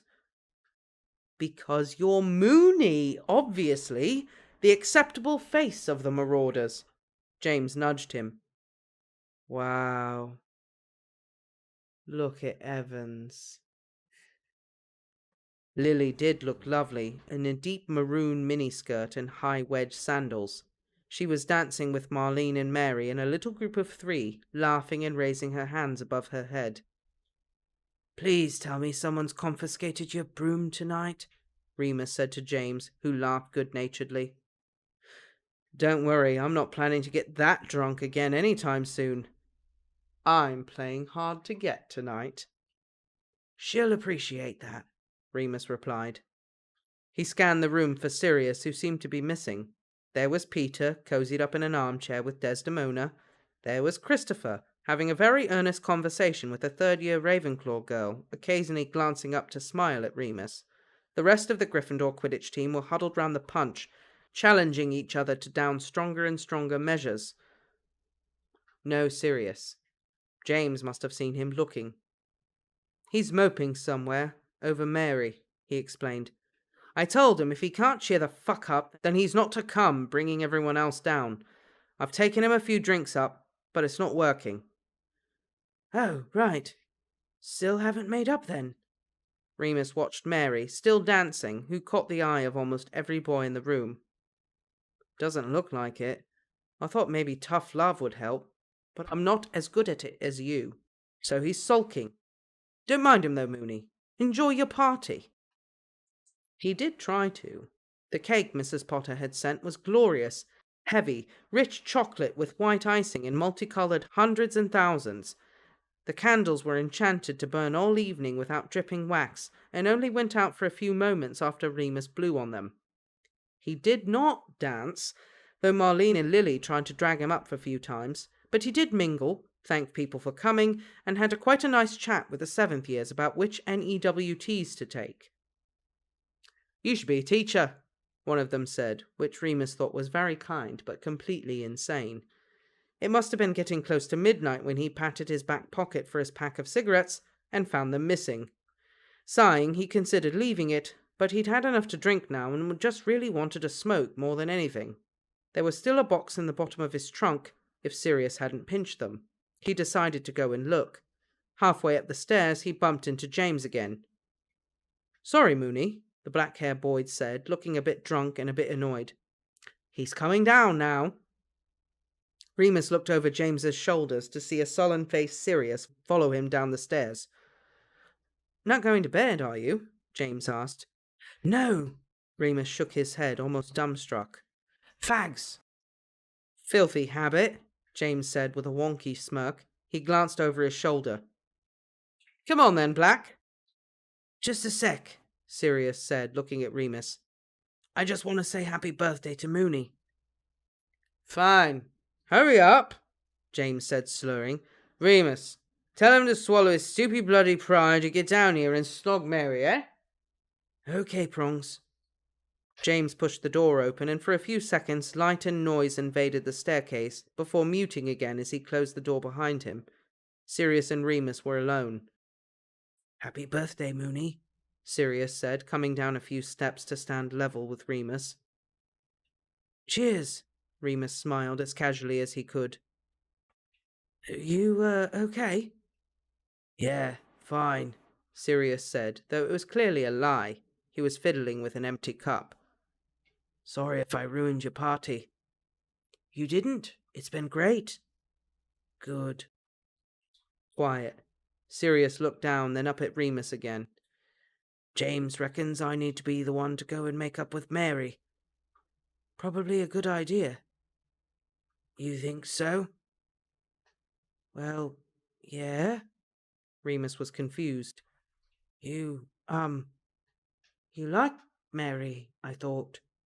Sirius shrugged, looking at Remus again, his eyes dark blue, flecked with sharp, icy silver.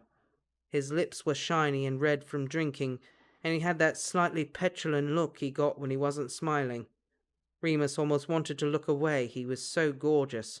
It wouldn't be right, staring at each other like that. It couldn't possibly end well. I do like Mary, Sirius said, leaning forward slightly. Remus could feel his breath on his skin. So go and snog her then, silly prat, Remus said hurriedly, trying to step back but bumping against the wall behind him. It was such a stupidly narrow stairway, like the broom cupboard all over again. I will, Sirius said, biting his lip slightly. Oh, God, Remus thought. I will in a minute. Remus swallowed. Have you ever kissed anyone, Remus? You know I haven't. The lie came easily now. Sirius nodded, looking at him again, that forward, knowing look. It's not as scary as you think it is, Sirius said. Remus couldn't bear it. He might never know what came over him in that moment. It was all just too much, and he grabbed the back of the other boy's neck and pulled him forward, pressing his lips hard against Sirius's. It was terrifying and amazing. Even more so when Sirius began kissing him back, opening his lips and allowing Remus to slide his tongue inside. It was all at once startling, incredible, and familiar. He couldn't think, as if every transmitter in his brain had short-circuited at once, fizzing and popping, sending off sparks. Yes, was the only coherent thought he had. Yes, yes, yes, yes. They came to their senses simultaneously, both pulling away. Remus snatched back his hand. Sirius stared at him wide-eyed. Remus looked away first. I'd better... Sirius started back toward the common room. Yeah, I was just... Remus backed away, up the stairs. Sirius disappeared back toward the party, and Remus exhaled deeply, feeling he might sink to the floor. He ran his fingers through his hair and wiped his mouth. He rubbed his eyes and fought the urge to punch the wall. What had he been playing at? Sirius would think he was completely mad, or worse. He'd never done anything like that before. Maybe he was mad. He had to say sorry. He had to make it right. Before Sirius told James, before they all knew. Remus straightened his shirt and headed down the stairs, hoping to catch up with Sirius to apologize, to somehow explain. He re-entered the common room, still vibrant with light and music, and saw something that made him stop still. He shrank back, unable to move away. Sirius was snogging Mary. He had her pushed up against the marble mantelpiece, and she looked like she was pushing back against him with equal ferocity, their bodies pressed together, heads bobbing. Her arms were slung round his neck, her thin, dark fingers in her hair. Everyone cheered and hooted merrily. Remus turned on his heel and marched straight back to the tower. He ignored James and Peter, who were planning to head to the kitchens for more supplies. He just shook his head mute and carried on up the stairs to their bedroom. He drew the curtains round his bed, and lay down, feeling strange. He covered his face with his arms and thought about the two of them together. He thought about Sirius's eyes and the curve of Mary's hips until he fell into a fitful sleep. Chapter 87. Thursday, 11th of March, 1976. Hello, Grant. Watcher, Remus. How are you? How am I? How are you, you silly twat? You're the one having a made-up conversation with me. Yeah, sorry about that. It's okay, I'm not busy. I'm not even real. You are real. I just can't talk to you in real life. I don't even know where you are. Nothing I can do about that. What's up? I kissed Sirius. Bloody hell. What should I do? How do I know? Didn't I tell you not to? Yeah, but he kissed me back. For a minute, at least. Sure you're not just imagining that? Yeah. Remus gave up at that point. He'd been lying awake in bed since at least 5 o'clock in the morning, alternately panicking and soaring with joy. He had to be mad, mental, crazy, bonkers, lost it. He thought that talking to someone else might help, but who could you talk to that early in the morning? Especially when it concerned a secret which could very well get you expelled for all Remus knew. Unable to find a solution by talking to an imaginary person, or at least an imagined version of a real person, he returned to his previous, somewhat less constructive diversion, trying to relive the 3 minutes on the staircase with Sirius that night, without reliving the part where they both ran away from each other. Did he regret it? It was too soon to tell. On the other hand, Remus might well have just ruined the best friendship he'd ever had, or ever would have. On the other hand, it had been a bloody good snog. In Remus's limited experience, he thought it probably made sense that just because you really madly fancied someone, it didn't mean that when you finally kissed them, it would be as good as you had imagined. And Remus knew he had a very vivid imagination sometimes. But Sirius was Sirius. It had been anything but disappointing. It had been perfect, in fact. As long as you pretended that last part hadn't happened. Stifling a groan, he scolded himself and tried to think rationally. Approach it like an essay, he thought. Lay out all the facts, then make your argument. So, the facts. A. Remus Lupin had kissed Sirius Black full on the lips. B. Sirius Black had not immediately thrown a punch. C. Sirius Black had actually kissed Remus Lupin back, despite what the imaginary Grant had to say. D.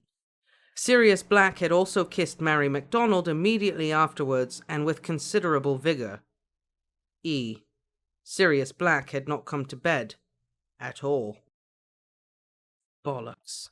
Shitting, buggering bollocks. Remus climbed out of bed. It was no good lying there tossing and turning. He had to get out of the tower.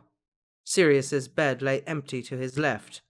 If he wasn't in it, then he was most likely in the common room. To be safe, Remus took James's cloak. He was good at being quiet and moving without a sound, but he needn't have worried. Sirius was dead to the world. He lay on the couch, head flung back, the perfect line of his jaw exposed. Mary was curled against his chest, a patchwork quilt thrown over the two of them. Remus hurried past, wanting to get away as fast as possible. The prefect's bathroom was one of the weirdest parts of the castle. Remus had thought the older students were teasing him when they gave out the password in the train back in September. He went once, and once only, in first term, but he couldn't get past the thought of actually removing all his clothes in such a big open room. What if someone came in? However, on this particular morning it was the only place he was sure he would not be found. Even if the Marauders decided to use the map, they couldn't come and find him without the password. He reached the 4th floor and whispered, "Squeaky clean," at the entrance before slipping in. No one was in there. It was much too early. He'd often wondered whether there was some kind of mechanism in place to stop anyone from getting in while you were in the bath. He had so far seen no evidence of this and decided to play it safe.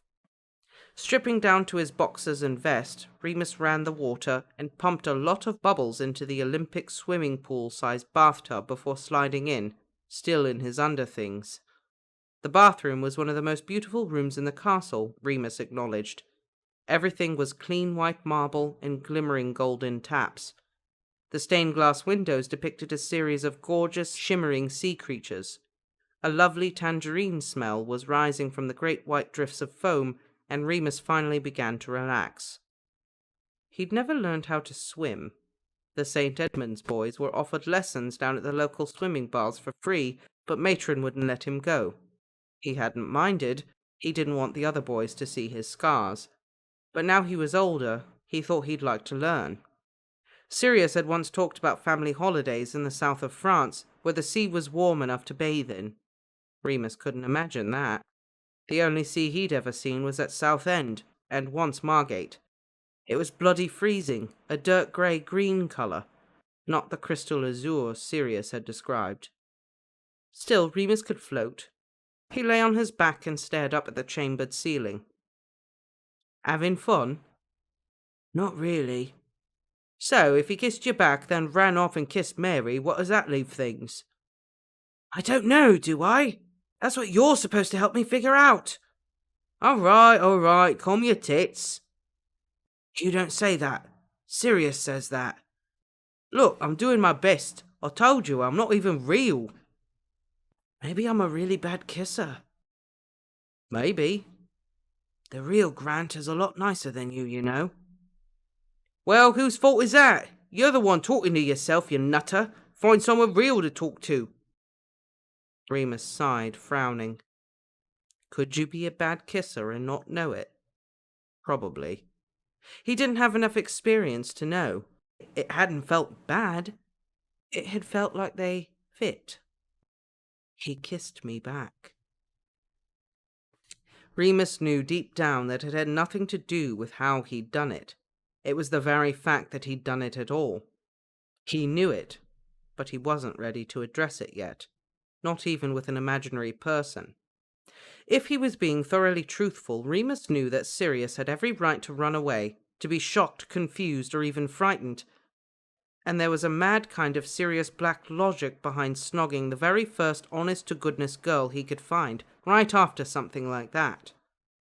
Once again, Remus was confronted with the image of Sirius pressing Mary up against the mantelpiece, those hands on her waist that had been on his waist only moments before, and he kicked, involuntarily, forgetting to stay afloat. Spluttering and choking as he went under, Remus scrambled back to the surface and came up coughing, orange-hued foam going everywhere. Remus, is that you? A girl's voice called across the bathroom floor. He struggled to wipe his hair out of his face, blinking, and just made out the blurry outline of Lily Evans in a pink quilted dressing gown. He rubbed his eyes hard, his feet finding the floor, and choked out, Hiya, Lily. Christ, are you okay? Thought I'd have to dive in and save you there. Lost my balance. I can't believe you beat me to a bath. I thought I'd be the first up. Got a filthy headache. Lily rubbed her forehead with a pained expression. Yeah, that punch was pretty strong, Remus replied, though he felt fine. I was just getting out. Do you mind turning around? Oh, okay, sorry. Lily smiled, turning her back. Remus moved to the side and pulled himself up out of the warm water with some reluctance. He felt silly and girlish, asking her not to look. Sirius or James probably wouldn't care at all. Grabbing a towel, he wrapped it round himself over his shoulders rather than round his waist. That wasn't exactly manly either, but he didn't need Evans asking about his scars on top of everything else. Okay, he said, hurrying into a changing cubicle. He heard Lily running the taps again, and a sweet lavender smell filled the room as he dried off and changed into his uniform. So, where did you disappear off to last night? Lily called, over the noise of the running water. We must have gone on till at least 2. Potter was so pissed. Must have got a bit too drunk, Remus called back. Went to bed at midnight. Lightweight, Lily teased. He heard the taps go off and a soft splash as she got in the bath. Still, she carried on. At least Sirius and Mary made up, eh? Yeah, that was lucky, he replied, evenly exiting his stall. Lily was bobbing about at the far end of the pool, her red hair piled up on top of her head, surrounded by a sea of purple foam. She smiled at him. Library, he said, feeling awkward and clammy, fully dressed in the warm, steamy bathroom. Of course, she laughed. Where else? Oh, did you see that notice in the common room? No, he shook his head. He'd not looked at anything but Sirius in the common room. Career meetings with McGonagall have been posted. Mid-April. Oh, good. Remus felt his limbs grow heavy. Thanks. It was a relief to be out of the hot bathroom, and rather than the library, Remus decided to go outside for a bit. To the greenhouses and back, maybe. There were sometimes a few Hufflepuffs hanging round there dealing pot, and even though it was a school day, and he hadn't had breakfast yet, it seemed like a very good idea. This is all your fault, you know. How's that? If you hadn't snogged me last summer, I'd still be... Oblivious? Confused? Normal. That's a bloody lie and you know it. Wanting to get your end away is the only normal thing about you. Fair enough. You're glad I snogged you. You bloody loved it. Yeah. You're only annoyed 'cause Sirius didn't react the way you wanted. Yeah. Question is, why the bloody hell would you expect Sirius to act anything like you? Why indeed? This was the first bit of useful advice Imaginary Grant had dredged up, and Remus clung to it. Sirius needed to do whatever it was Sirius needed to do. It wasn't for Remus to decide. He congratulated himself on being very mature about this whole thing. After all, he thought, at least it's done now. At least you know what it's like. Could you survive forever, he wondered, on one kiss? Fortunately, there were indeed 3 Hufflepuffs sitting on the grass behind the greenhouses, 2 girls and a boy. They smiled at him in that friendly, stupid way that told him they'd started early, and in slow, gentle tones congratulated him on the excellent party. He sat with them until he couldn't ignore his hunger pangs any more, and staggered back to the castle dizzily for breakfast. There he is! James boomed as Remus took his place at the table. Peter, who had his head in his hands and looked a bit green around the gills, groaned. Not so bloody loud, Prongs. I'm begging you. Oh, eat your eggs, you'll feel better, James grinned. Remus piled up his own plate with 2 fried eggs, 2 sausages, a pile of baked beans, 3 slices of toast, 2 slices of fried tomato, and 3 rashers of bacon. He felt very calm and comfortable now. He could tell himself it had been the bath, but obviously not. I can't tell if you're hungover or if it's just that incredible metabolism of yours. Marlene grimaced at his plate. Bit of both, Remus shrugged, tucking in. And something else. James wagged his finger. Been down at the greenhouses already, Moony? Is this how you want to enter your 17th year? Woof, Remus said, mouth full. Sirius was there, of course, but he hadn't said anything yet. He was propping his head up sleepily on one elbow, nursing a large mug of milky tea. Remus stared at him intently, willing him to look up, but he didn't. Mary was nowhere to be seen. McDonald's being a wimp, Marlene explained. Pulling a sickie, even though everyone saw her down an entire bottle of witch's brew by herself. She did, Remus said. Wow, impressive. She really deserves a lie-in then. He meant it sincerely. We're all feeling rough, though, Mary said. Evans was chucking up for at least an hour before bed. Is she okay? James asked, scandalized. Yeah, I saw her this morning in the prefect's bathroom, Remus said, swallowing his mouthful. She's okay. In the bathroom, eh? James said, with an eyebrow raised. You've got to stop your philandering ways, Remus. Give the rest of us a chance. Oh, yeah, that's me, Remus snorted. The Casanova of Gryffindor Tower. He'd only said it to make James laugh, but Sirius's head finally snapped up, his eyes resting on Remus. There was a tiny, almost imperceptible frown knitting his brow. He looked at Remus as if he was an incantation he hadn't yet worked out to pronounce. Remus looked back steadily, allowing this scrutiny. He would allow Sirius anything. Another moment and it was over. Sirius looked away, saying nothing. Chapter 88, 5th Year, Stalemate. Content warning for drug use. Tuesday, 16th of March, 1976. By the time the next full moon arrived, it became clear that Remus and Sirius had reached a stalemate. Remus had tried being indirect, catching Sirius's eye during meals or the rare evenings when they were all together. He tried hanging back in the dorm room to see if Sirius would stay behind. But no luck. Sirius's eyes never met his, and he was always the first to leave a room with Remus in it. Short of actually ambushing Sirius somewhere, which he refused to do, Remus was running out of options. The plea for another phone call with Grant was returned, with a note in Matron's neat, brutally clear handwriting on the envelope. Recipient no longer known at this address. He was completely alone. Once, Remus thought he'd come close to catching Sirius. They were leaving Charms, and James had stopped back to talk to Professor Flitwick, and Peter had nipped to the loo, so Remus and Sirius found themselves waiting alone in a busy corridor. He seized the chance, saying, "Look, about the other night." "Yeah, we were all so pissed, right?" Sirius laughed, loudly. Loud enough for people to turn around and look. "Mental! Can hardly remember half of it."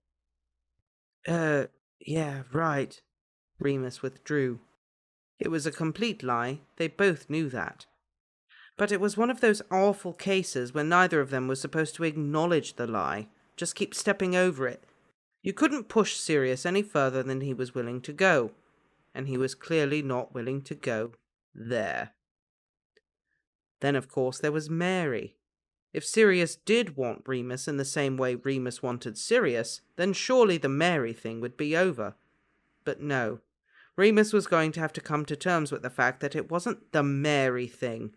It was his best friend's relationship, and it wasn't going anywhere anytime soon. She was everywhere he was, and more often than not, on his lap. During this time, Remus briefly flirted with the idea of legilimency. Being able to read Sirius's mind was very appealing. He soon gave up, finding it much more difficult than anything else he'd ever attempted. Plus, with his revision schedule now in full swing, he had very little time in his head for new spells. Now, on the night of the full moon, Remus sat alone in the shrieking shack, waiting for his friends to arrive and not sure if there would be 2 or 3. He was getting a bit paranoid, actually, but that wasn't Sirius's fault. In an attempt at escapism, Remus had been spending more and more time down at the greenhouses, spacing out and filling up with the dozy green smoke. Not ideal. Better than drinking, he supposed. Better than getting detentions for stupid pranks.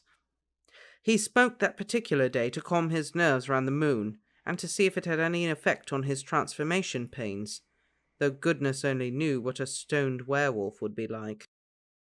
A sharp pain seared his shoulder blades, and he gasped with surprise. Well, that was that experiment done with. "Evening, Moony." The door opened, and James poked his head round. "It's starting!" Remus clenched his jaw. "Hurry up, get in!" James quickly transformed and was followed into the room by a large brown rat and a big black dog. Remus closed his eyes, relieved. The night of the full moon was no different from any other they'd had so far. As animals, they were less conscious, or perhaps just less concerned by their more human problems. The wolf only wanted to run and hunt, to roll about in the undergrowth and chase the black one and play fight the big one. The next morning he felt refreshed and invigorated, or at least he would have if it weren't for the bone-crushing agony of returning to human form. Some things never changed. The Marauders crept out, only 20 minutes or so before Madame Pomfrey appeared to take Remus back to school. In the hospital wing, she gave him his usual deep sleep potion, and he did not open his eyes until well after midday. There was always going to be a problem, he'd realized lately. No matter how much his monthly transformations had improved, he still lost so much time. He'd already checked and found that the May full moon did not coincide with any exams.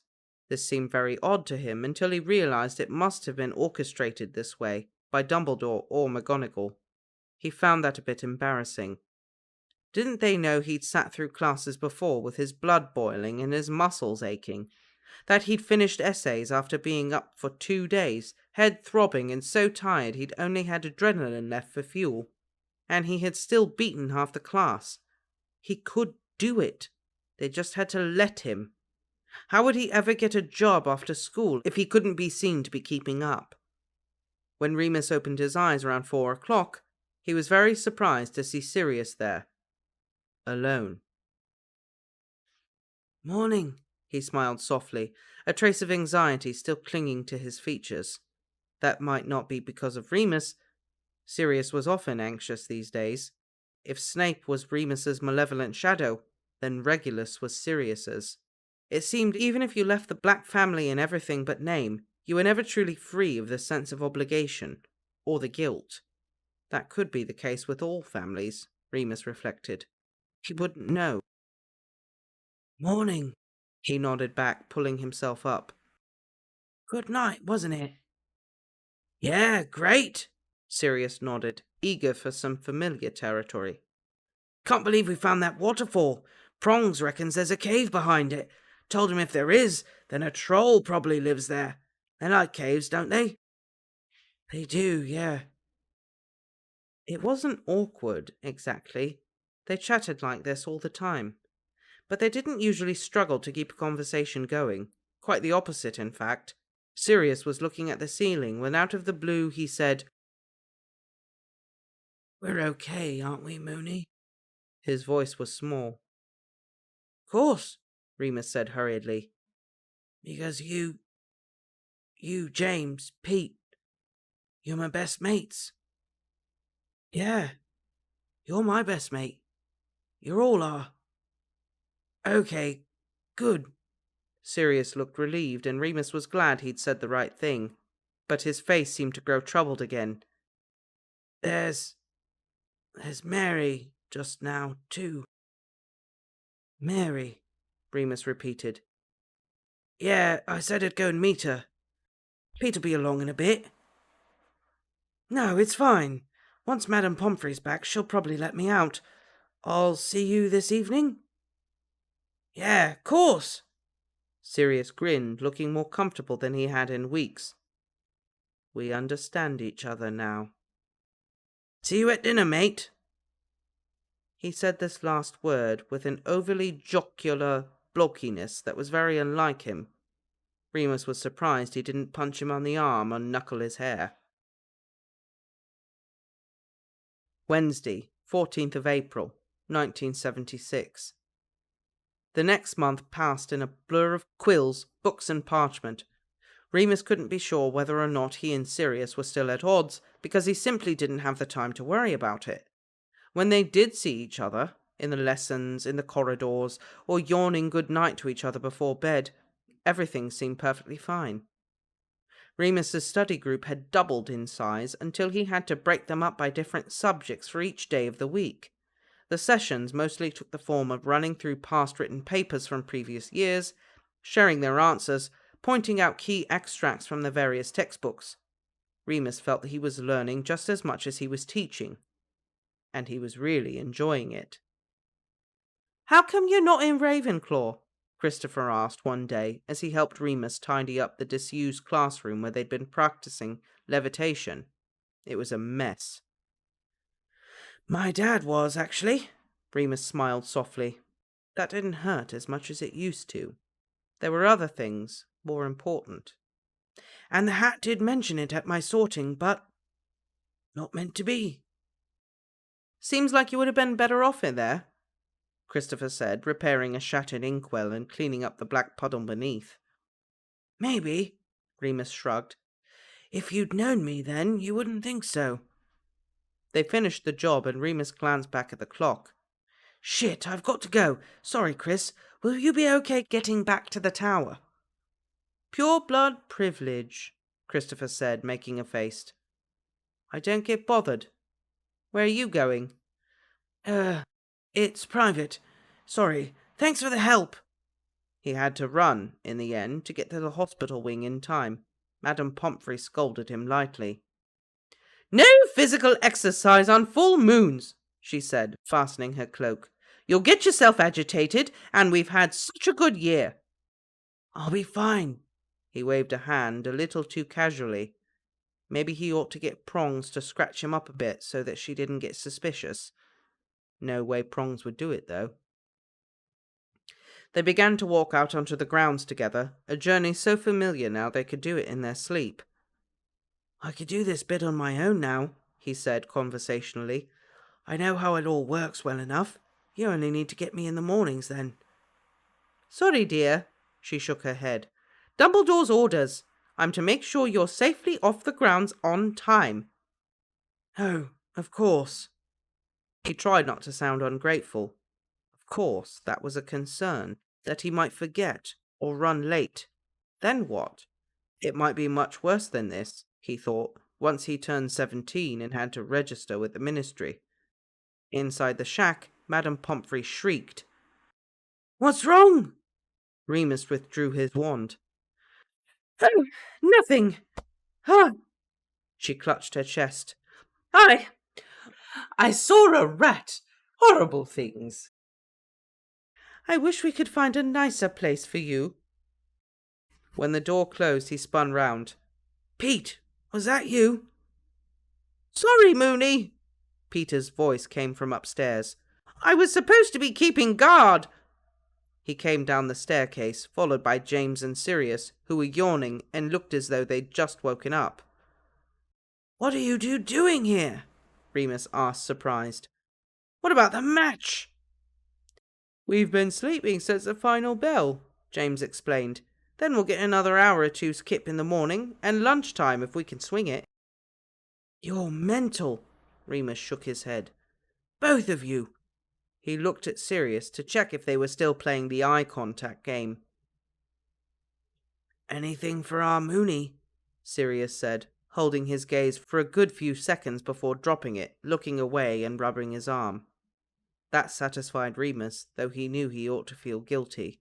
He didn't know why he took so much pleasure in watching Sirius squirm. We're early, Peter said, sitting on Remus's little cot. Aren't we, Remus? Yeah, I think so. He stretched a bit to get a feel for his various aches and twinges. Yeah, I'm a way off. Oh, good. Can I go back to sleep? Sirius yawned. He and James had settled themselves on the floor, and Sirius was resting his head on James's shoulder. Fuck you, James, Remus thought, before stopping himself. He leaned against the wall self-consciously. Oi, when's your appointment with McGonagall? James asked, shrugging his shoulder to shake Sirius off. First thing next Friday, I think. Why? What are you going to say? Say? About careers, idiot. Oh, right. Sirius stifled another yawn, his eyes watering with tiredness. Oh, I don't know. Don't really fancy the idea of a job much. Father wanted me to go into politics, so I suppose... not that. Mum says it's a bad time to join the ministry, Peter said thoughtfully. But Desi reckons it's the best time. When the war's over, we'll be on the ground floor to rebuild. Well, that's one way of looking at it. Sirius raised an eyebrow. He nudged James. Go on, then. Tell us what your plans are. Potter looked at him innocently. Oh, come on, Potter. Don't tell me you haven't got it all laid out in front of you. Puddlemere, Holyhead, the Cannons. Who's shown the most interest so far? Actually, James raised his head in a very dignified way. If you must know, they've all inquired, according to McGonagall, but I'm turning them down for now. anyway. Oh yeah? Gonna have a gap year and live off your sleek, easy millions? No, you git. I'm going to fight. There was a weird sort of pause. Sirius looked deeply troubled. Remus broke it. You what, mate? Well, James looked uncharacteristically nervous about this. The war won't end unless people fight it. Mum and Dad are working so hard and, well, I couldn't be any kind of son if I didn't help, would I? Dumbledore needs as many people as he can get. Plus, he laughed shakily, if Wormy wants a job at the Ministry, we'd better make sure the Ministry is still standing, right? So, when you speak to McGonagall, you'll say that Quidditch can wait? That I want to do everything I can to make sure the wizarding world is safe for everyone, not just purebloods? Yeah, pretty much, James ended, simply, looking down at his hands. Quiet again. Finally, Sirius muttered, Then that's what I'll say too. Mate, you don't have to. What else am I gonna do? Retire with my uncle's inheritance and let you have all the fun? Piss off! Me too, Peter said suddenly, eager to be included. I can help. Of course you can, James beamed. You're a marauder. That's basically the best qualification you can have. What about you, Moony? Peter gabbled, excited and bright-eyed. I'm going to... Too late. Here it comes. Shit! Change! Quick! They all leapt up, ready to take their animal forms. The last thing Remus saw clearly was his three friends, standing together, thinking about their futures. Chapter 89. 5th Year. The week before. Friday, 23rd of April, 1976. Good afternoon, Mr. Lupin. Professor McGonagall smiled as he entered her office. Good afternoon, Professor, he replied politely, sitting on the chair opposite her desk. All ready for your exams? I think so. I have every faith in you. She smiled. McGonagall's smile was given only when she felt the situation deserved it. For this reason, Remus smiled back. The middle-aged witch looked down at a pile of parchment smoothed out before her. Notes from his other professors, perhaps. She cleared her throat, looked up and smiled again.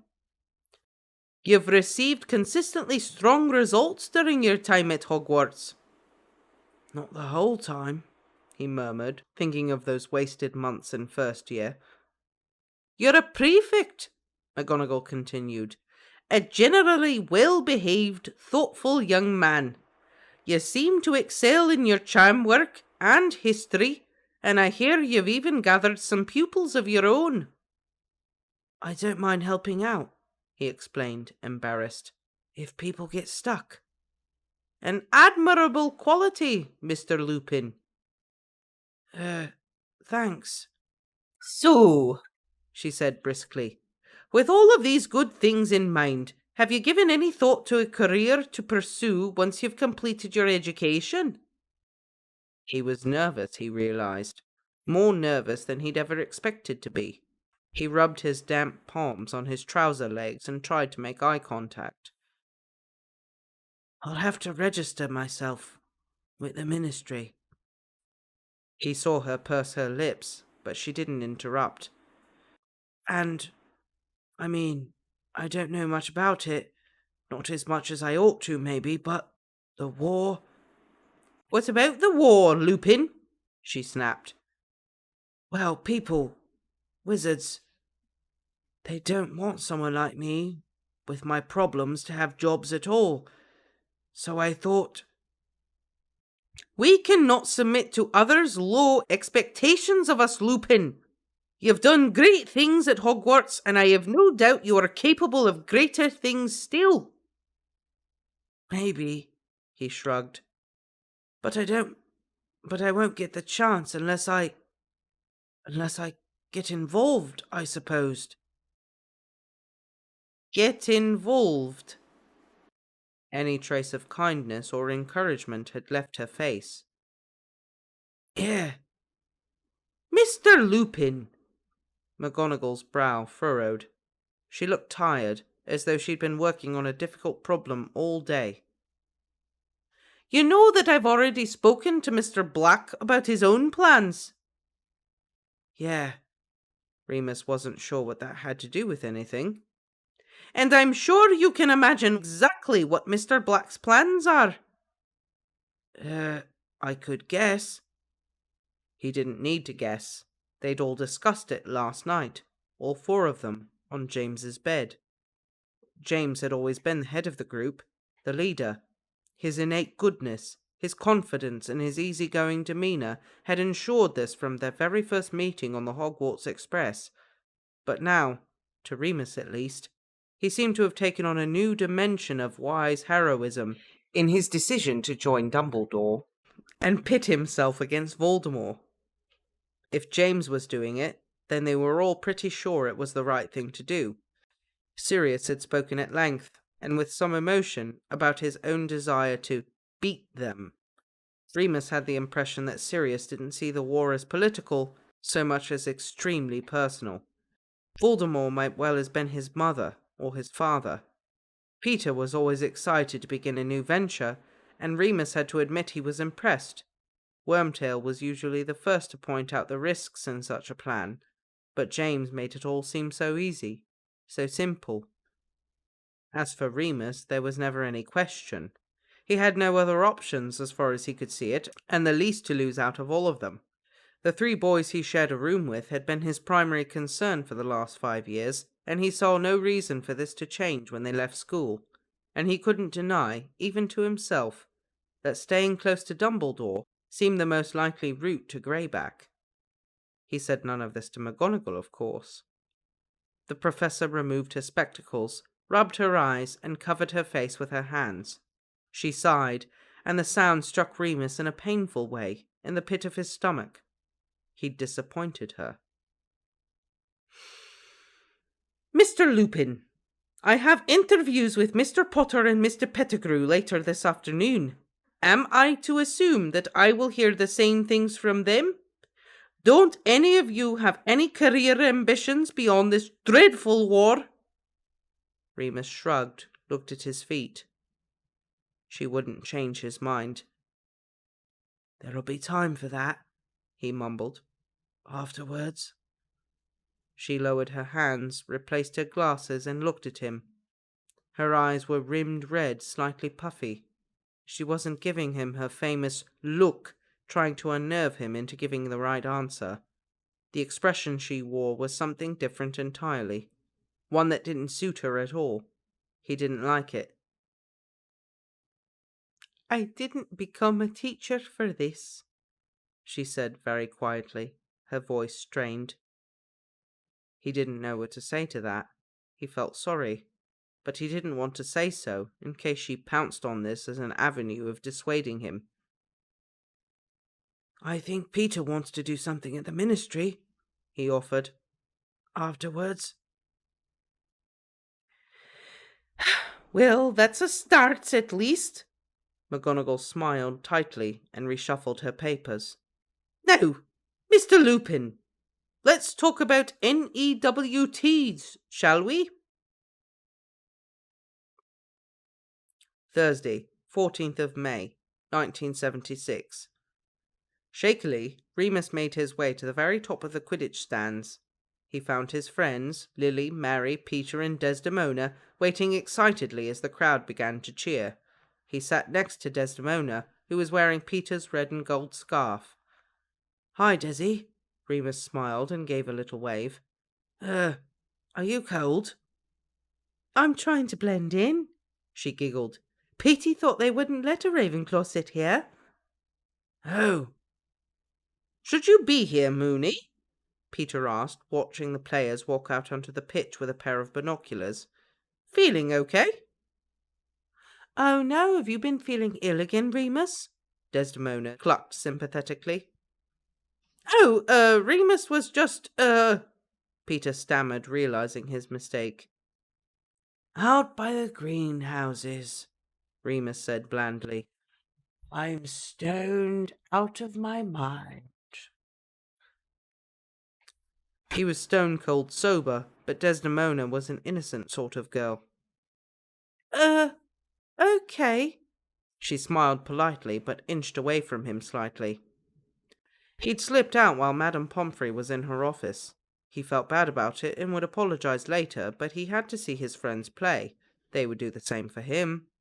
It was Gryffindor versus Hufflepuff today, and the crowd braying opposite was decked out in glorious sunshine yellow. It had rained in the night. Remus knew this because he'd woken up with wet hair and feet, and the skies were a clear spring blue. Knowing that James would see this as a very good omen, Remus smiled to himself and cheered along with his friends. It was a good game, a great one for Sirius, who was in particularly good form. He never missed a bludger, and at one point made an impressive right swing in the nick of time to save the third Gryffindor chaser, leaning so far over that Remus was sure he would topple to the ground. There's not going to be another party if we win, eh? Lily said over the cheers as James scored his 5th goal. I don't think we can cope with another one this close to exams. Not if James has anything to do with it, Remus said. He won't want to throw away the hours he's been putting in at the library. Library? Yeah, he's been there every day almost, Peter filled in, revising his bloody arse off. He's even more of a swot than Moony these days. I don't believe you. Lily raised an eyebrow. Believe it, Remus laughed. He's even enforced dorm rules so he can get enough sleep between exams. We have to be completely silent after 8 o'clock. Another cheer went up. The 6th goal for James, 12th overall for Gryffindor. Aha! Peter roared. They'll never catch up now! Gryffindor won, of course. Remus wasn't sure if James had yet lost a game. As soon as the final whistle had been blown, all the Gryffindor students poured down onto the pitch to congratulate their team. Mary was at the head of this, having run down a few minutes ahead of everyone else. Remus, as ever, was behind. He didn't usually mind, but with the moon so close behind him, he was still pretty sore, and his limp more pronounced than ever. It was probably better if he waited for everyone else to settle down, he thought. Less people to notice him struggling. Madame Pomfrey had once or twice suggested a walking stick for when his limp was very bad, but he wouldn't hear of it. Remus was almost all the way down the rickety wooden steps and could see James and Sirius at the centre of a red-robed mob on the Quidditch pitch. James looked up and waved at him, and Sirius caught on, waving too. Remus grinned widely, hoping they could see it, and stuck a thumbs up by way of congratulations. As he did so, something very sharp and hot stung his ankle, just as he'd raised it to descend another step.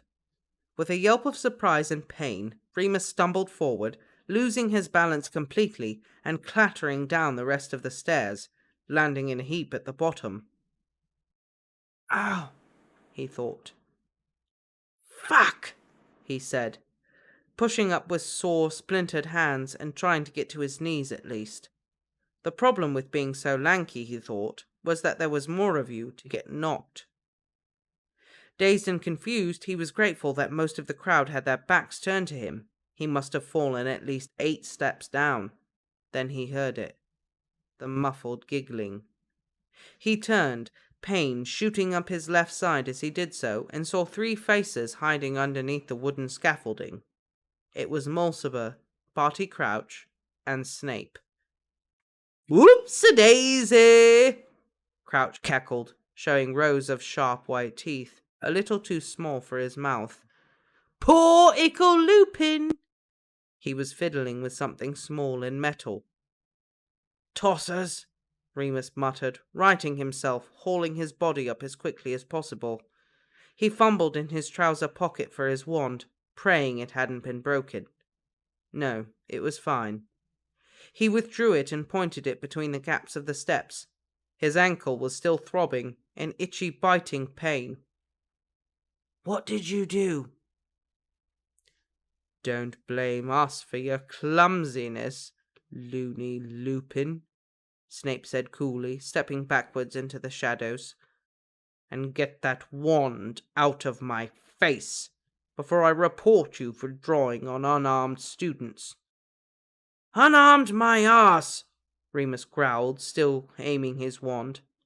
Expelliarmus! But nothing happened. They really were unarmed. What did I tell you, gentlemen? Snape sneered at his cronies. Loony Lupin is dangerously mad. Emphasis on the danger. Crouch was beside himself now, giggling manically as he tossed the little metal token between his hands, like some weird juggling act. Was it a sickle? No, Remus could smell it now, even as they were backing away. It must be a prefect's pin. A silver one. Oi! He yelled suddenly, but they just laughed and kept walking.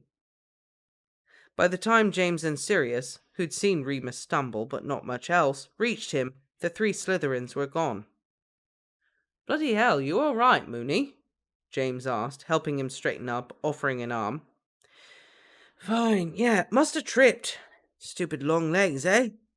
Remus tried to smile.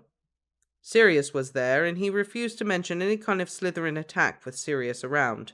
He was too unstable, too reckless these days. The hot, angry itch in his ankle was driving him mad. He hoped Murtlap essence helped that too. Bloody Snape. What had he done that for? None of the 3 who'd attacked him before were prefects, so where'd they get the badge? And more specifically, why the bloody badge? The girls had arrived at the scene now and were making a fuss, telling Remus to sit down and take deep breaths, asking whether this or that hurt. It was no good saying that nothing hurt, after he'd just fallen head first down a flight of stairs, and it was no good saying that everything hurt, but that he'd had much worse. And all the while his mind kept running back to the sting in his ankle, and the word Severus had used. Dangerous. Did he know? Or what did he think he knew? Remus, you really are awfully pale, Lily was saying. Marlene placed a hand on his forehead and he batted her away, irritated. I'm fine, he said. All right, give him some air for Merlin's sake. Sirius, who had up until now said nothing at all, suddenly burst out, pushing them all out of the way. Remus looked up, squinting through a few locks of stray hair, to see Sirius with his determined face on. He put his hands on his hips, in a very good imitation of James, delegating jobs for a prank. You lot go to the changing rooms or the Great Hall or wherever it is you're supposed to be. Moony, come on. Let's go back to the castle. We'll go by the hospital wing. Prongs, you take my broom back. Remus had almost opened his mouth to protest. He couldn't possibly go to the hospital wing, which he'd only escaped a few hours ago. Madame Pomfrey would never let him leave again once she saw the mess he got himself into against her orders. But Sirius was offering him a way out, so he took it. He accepted the offer of Sirius's arm and got up stiffly. Ah, he thought again. He'd badly bruised one of his knees, and his hip was worse than ever. He staggered slightly, but Sirius allowed him to lean into him. He was still in his crimson Quidditch robes, trimmed with gold, though he'd taken off his helmet, his hair coming loose from its ponytail. He smelled mildly of perspiration, fresh air, and grass. "I'll come too," Mary chirped, getting up. She was taking her position as Queen Consort of Gryffindor very seriously. No, it's fine, Sirius said firmly but kindly. We don't need a big fuss, do we, Moony? Come on. He gave Mary a quick peck on the cheek before leading Remus down the last few steps and off the Quidditch pitch back toward the castle. Remus pulled away as soon as he thought he could walk unassisted, and Sirius let him, but kept a steady pace, so it would take them a long time to get back. We don't have to go and see Pomfrey if you think you're okay, he said quickly. I just thought you'd like to get away from that lot. Yeah, cheers, Remus said, cautious. I know you hate people worrying over you. Yeah. Moony, how did you actually fall? You never fall over, even after a moon.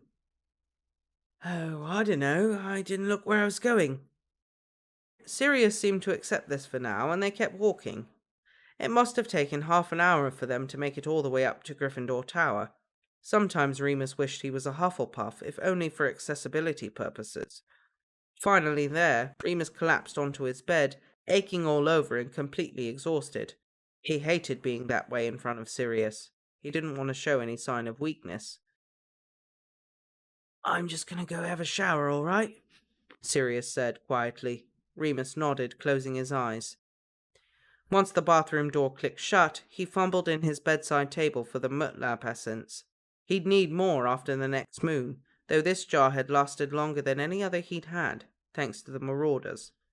He raised his trouser leg and found the pinprick. Bastards. It was angry, red and raised, slightly like a mosquito bite. The skin round the puncture was turning a deep purple.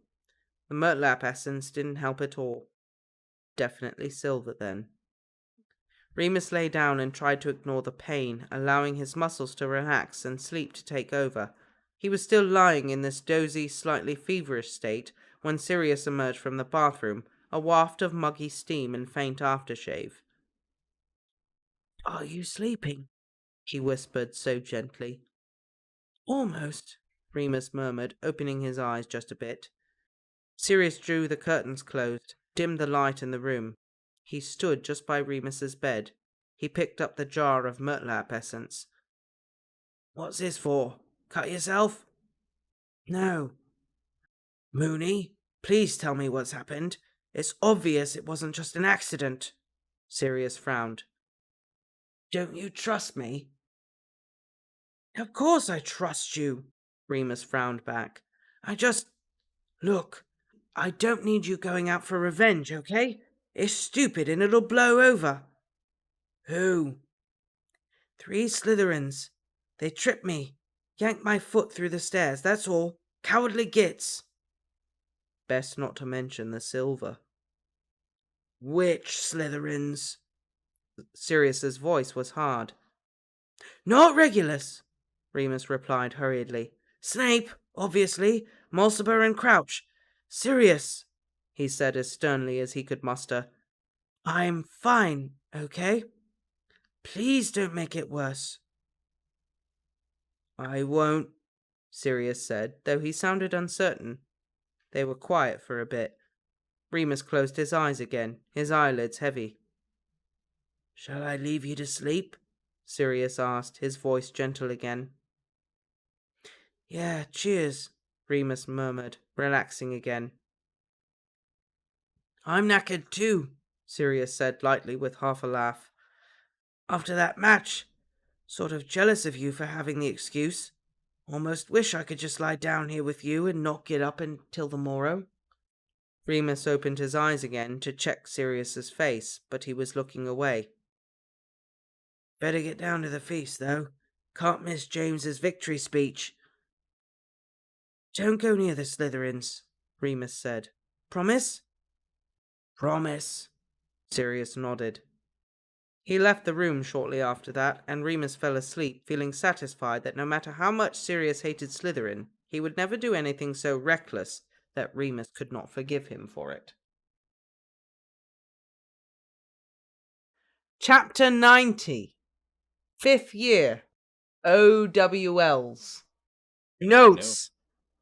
This chapter references the flashback scene in Harry Potter and the Order of the Phoenix, Chapter 28, Snape's Worst Memory. Feel free to go back and read beforehand because I haven't rehashed that scene in any way. J.K. Rowling wrote it just fine the first time around, and in the context of this fic, it happens exactly as described by her. Thursday, 3rd of June, 1976. OWLs were every bit as terrifying and satisfying as Remus had anticipated. He tried to pretend that there were nothing more than the usual end-of-year exams, but this was almost impossible when everyone else seemed to have lost their heads over it. James became a veritable recluse, holed up in the library or behind his bed curtains, obsessively memorizing facts and dates he'd spent the rest of the year ignoring. Peter occasionally turned very pale and stared, trembling into space.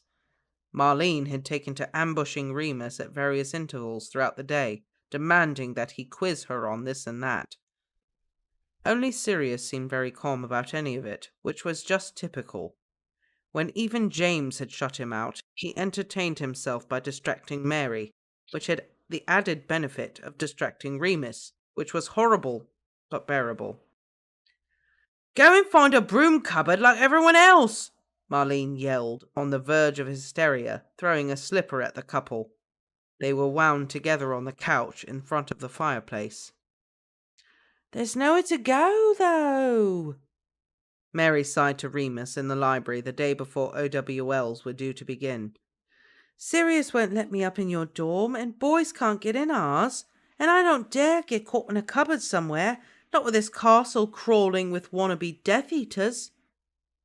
What? Remus finally paid attention. Has someone tried to hurt you, Mary?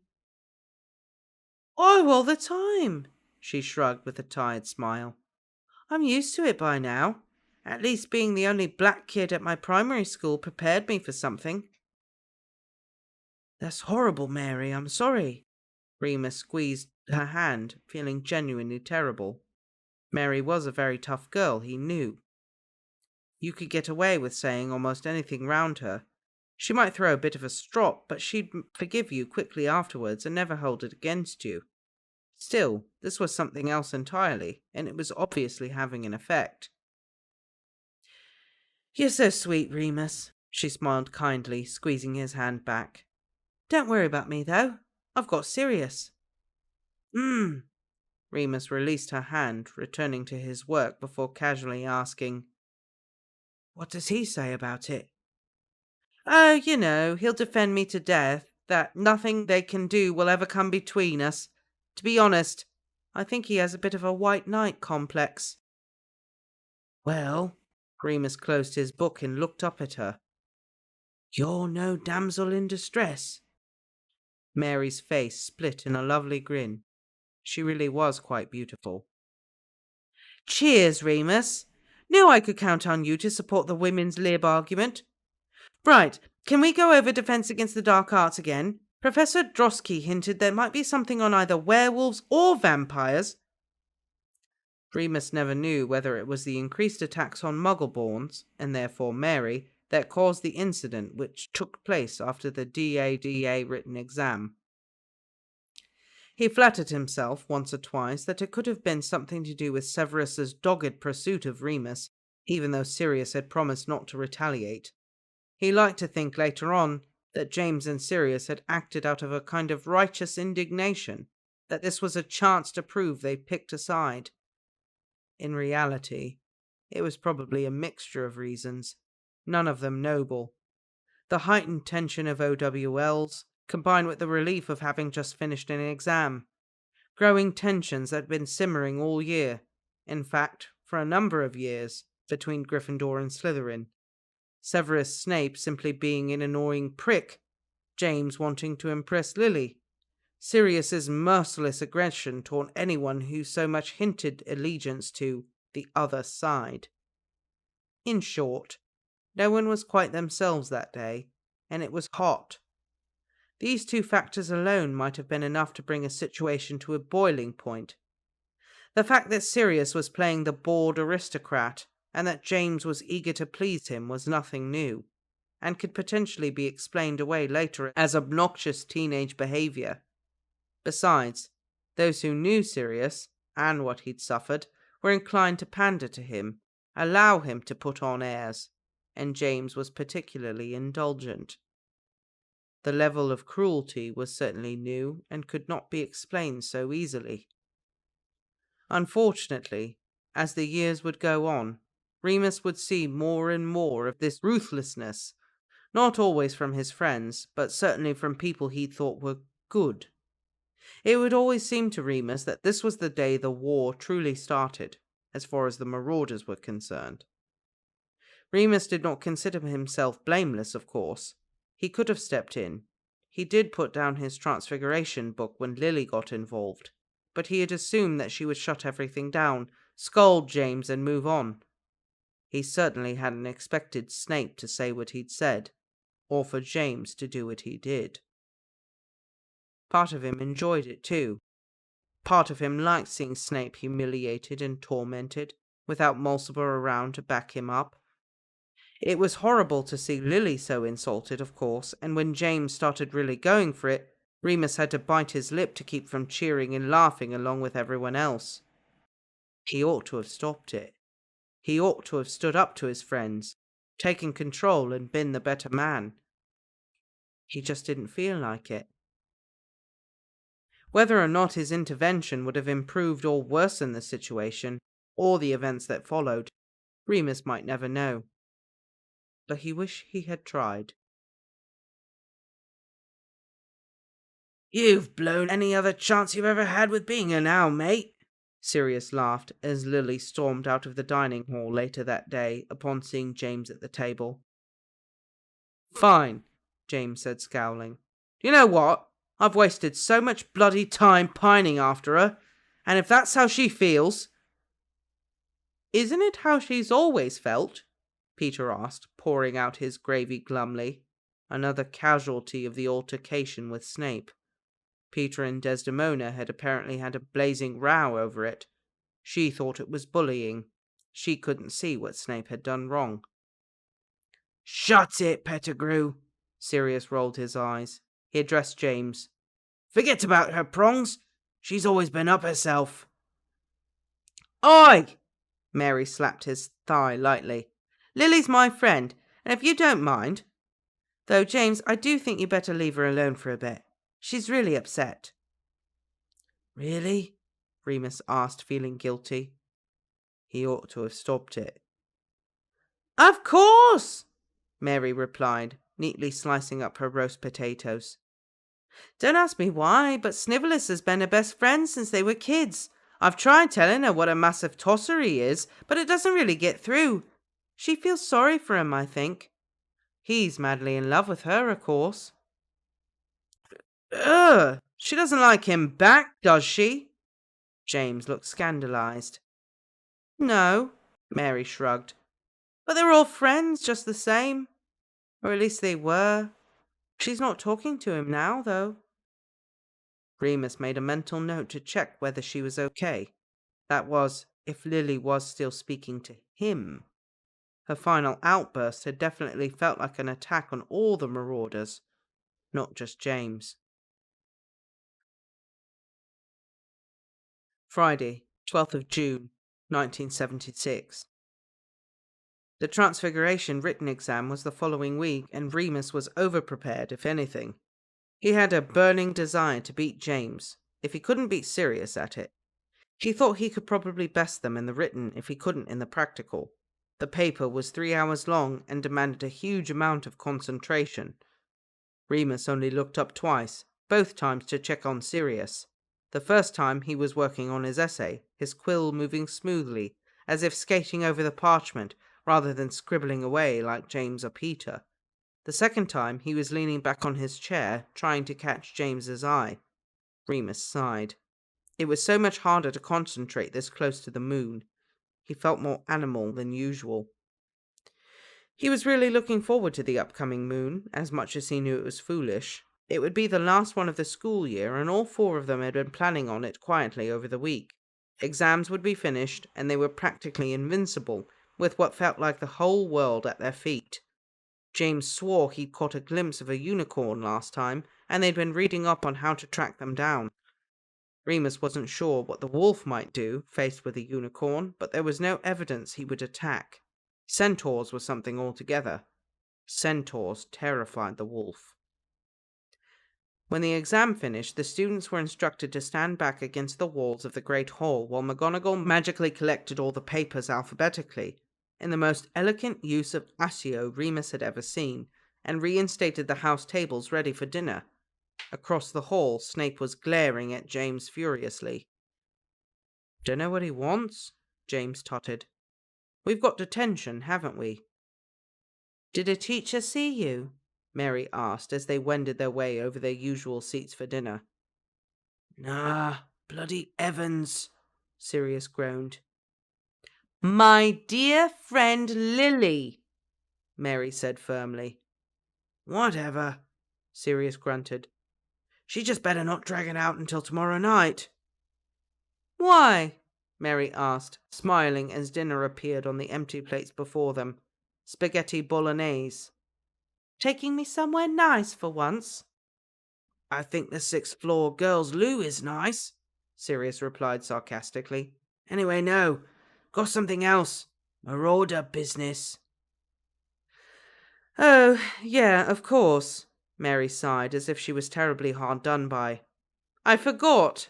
I have to share my boyfriend with his boyfriends." James and Peter sniggered, but Sirius bristled like a cat. "Fuck's sake!" he spat, looking daggers at her from across the table. "Why do you have to say shit like that, spiteful cow?" "Pure blood snob," she returned sweetly, twirling spaghetti on her fork. "Please," Remus said, battling a headache. "Peter and Desdemona are arguing this week. You'll get your turn next week." That made everyone laugh and went some way to calming the atmosphere. Remus was pleased with himself. He was really getting the hang of the whole relationship thing, without ever having actually been in one. By the time dinner was over, all was well again, and when James got up to go for detention, Sirius told him he would catch up later. "I want to make sure Mary gets back to the tower okay," he explained. "You don't have to," she said. "I'm not going alone. Remus is coming too, aren't you, Remus?" "Yeah," he nodded, hoisting his book bag onto his shoulder. "I'm finally going to read something with a plot, now exams are over." "Such a thrilling life you lead, Moony," Sirius smirked. He clasped Mary's hand. "Still, I'd rather come with you, so I don't worry." "How can you be such a prick one minute and then so sweet the next?" Mary sighed, kissing him. Remus looked away politely. That was very much the question with Sirius, he thought. That was exactly what you were getting yourself into with him. "All right, but don't be too long," James said. "Detention is with Filch. Evans is a sadist, I swear." "Won't take 15 minutes," Sirius assured him, and they were off, the three of them, Remus walking just a bit behind the whole way. "Oh, for God's sake!" Mary said loudly as they reached the portrait hole, and Remus peered round to see what the hold-up was. Ah, of course. Snape again. Reflexively, Remus reached for his wand. "Look, she's not interested in talking to you, so bugger off!" Mary snapped, still holding Sirius's hand. "Black," Severus drawled. "Tell your muggle bitch to shut up." "What did you call me?" Mary shrieked as Sirius whipped out his own wand and raised it. This is the time, Remus thought to himself. This is the time to be a prefect. This is the time to be brave. Sirius had just opened his mouth when Remus stepped forward, standing between the two dark-haired boys. "Stop it right now," he said in his most dangerous voice. "Snape, go back to your common room or I'll give you detention. Black, just calm down, okay?" Sirius was red in the face and did not lower his wand. Snape cocked an eyebrow. "Listen to him, Black. Even loony Lupin knows you couldn't beat me in a duel." "That's not what I said," Remus hissed. "Shut up and get lost." "Should I get someone?" Mary asked, nervously watching Sirius's face. "No, it's okay. Just go in," Remus said, watching her crawl through the portrait hole. He turned back to Sirius. "Come on, you've got detention now. Let's go." "You're not looking well, loony Lupin," Severus said suddenly. Remus turned confused. What the fresh hell? "Coming up on Your time of the month, is it? The implication was clear. Remus was speechless, shocked. He gaped, finding his voice. You don't know what you're talking about. Snape smiled, obviously thrilled to have wrought such a reaction. He looked at Sirius now. You all know, of course. You and Potter and that little rodent Pettigrew. You know what he is. I always wondered why 3 purebloods would want to waste their time on filthy scum like him. But now I see. He's your little pet project, isn't he, Black? Confringo! Expelliarmus! Remus and Sirius both shouted their incantations at the same time, but Remus was quicker and had Sirius's wand in his hand before any further damage could be done. He rounded on Snape now. I don't know what you think you know, he said, very low, standing over the Slytherin boy, pointing 2 wands directly at his face. But whatever it is, you're wrong. Now get back to the dungeons before I summon McGonagall. Snape, who'd paled very slightly, gave a minuscule nod before edging round the 2 Gryffindors and slinking away down the corridor. Remus didn't take the wands off him until he was definitely gone, and he didn't give Sirius's wand back until the last moment. Sirius snatched it and glared at him. What'd you do that for? Sirius, do you want another detention? Didn't you hear the things he said about Mary? The things he said about you? Course I did. Remus folded his arms coldly. And he's a complete knob. A complete knob who you humiliated yesterday and who you promised me wouldn't go after. Yeah, but you promised, Sirius. Remus stared him down. He saw the look in Sirius's eyes. He just realized that they were completely alone and standing quite close. He stepped back smartly.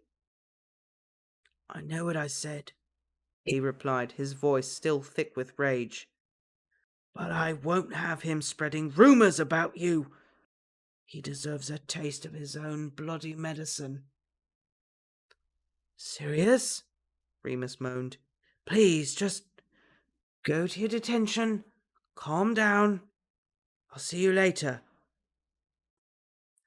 Years later, Remus would look back on that conversation with the benefit of hindsight and scold himself for leaving things that way.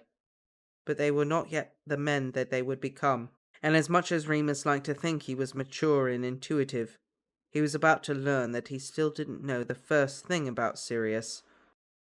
Besides, he didn't have the patience. The moon was coming. Thank you for watching, and a very special thank you to our supporters on Patreon. If you'd like to help support the channel, you can head over to our Patreon or check out some of the official Bibliobabuli merch. If you're new here, consider subscribing, and until the next video, happy reading.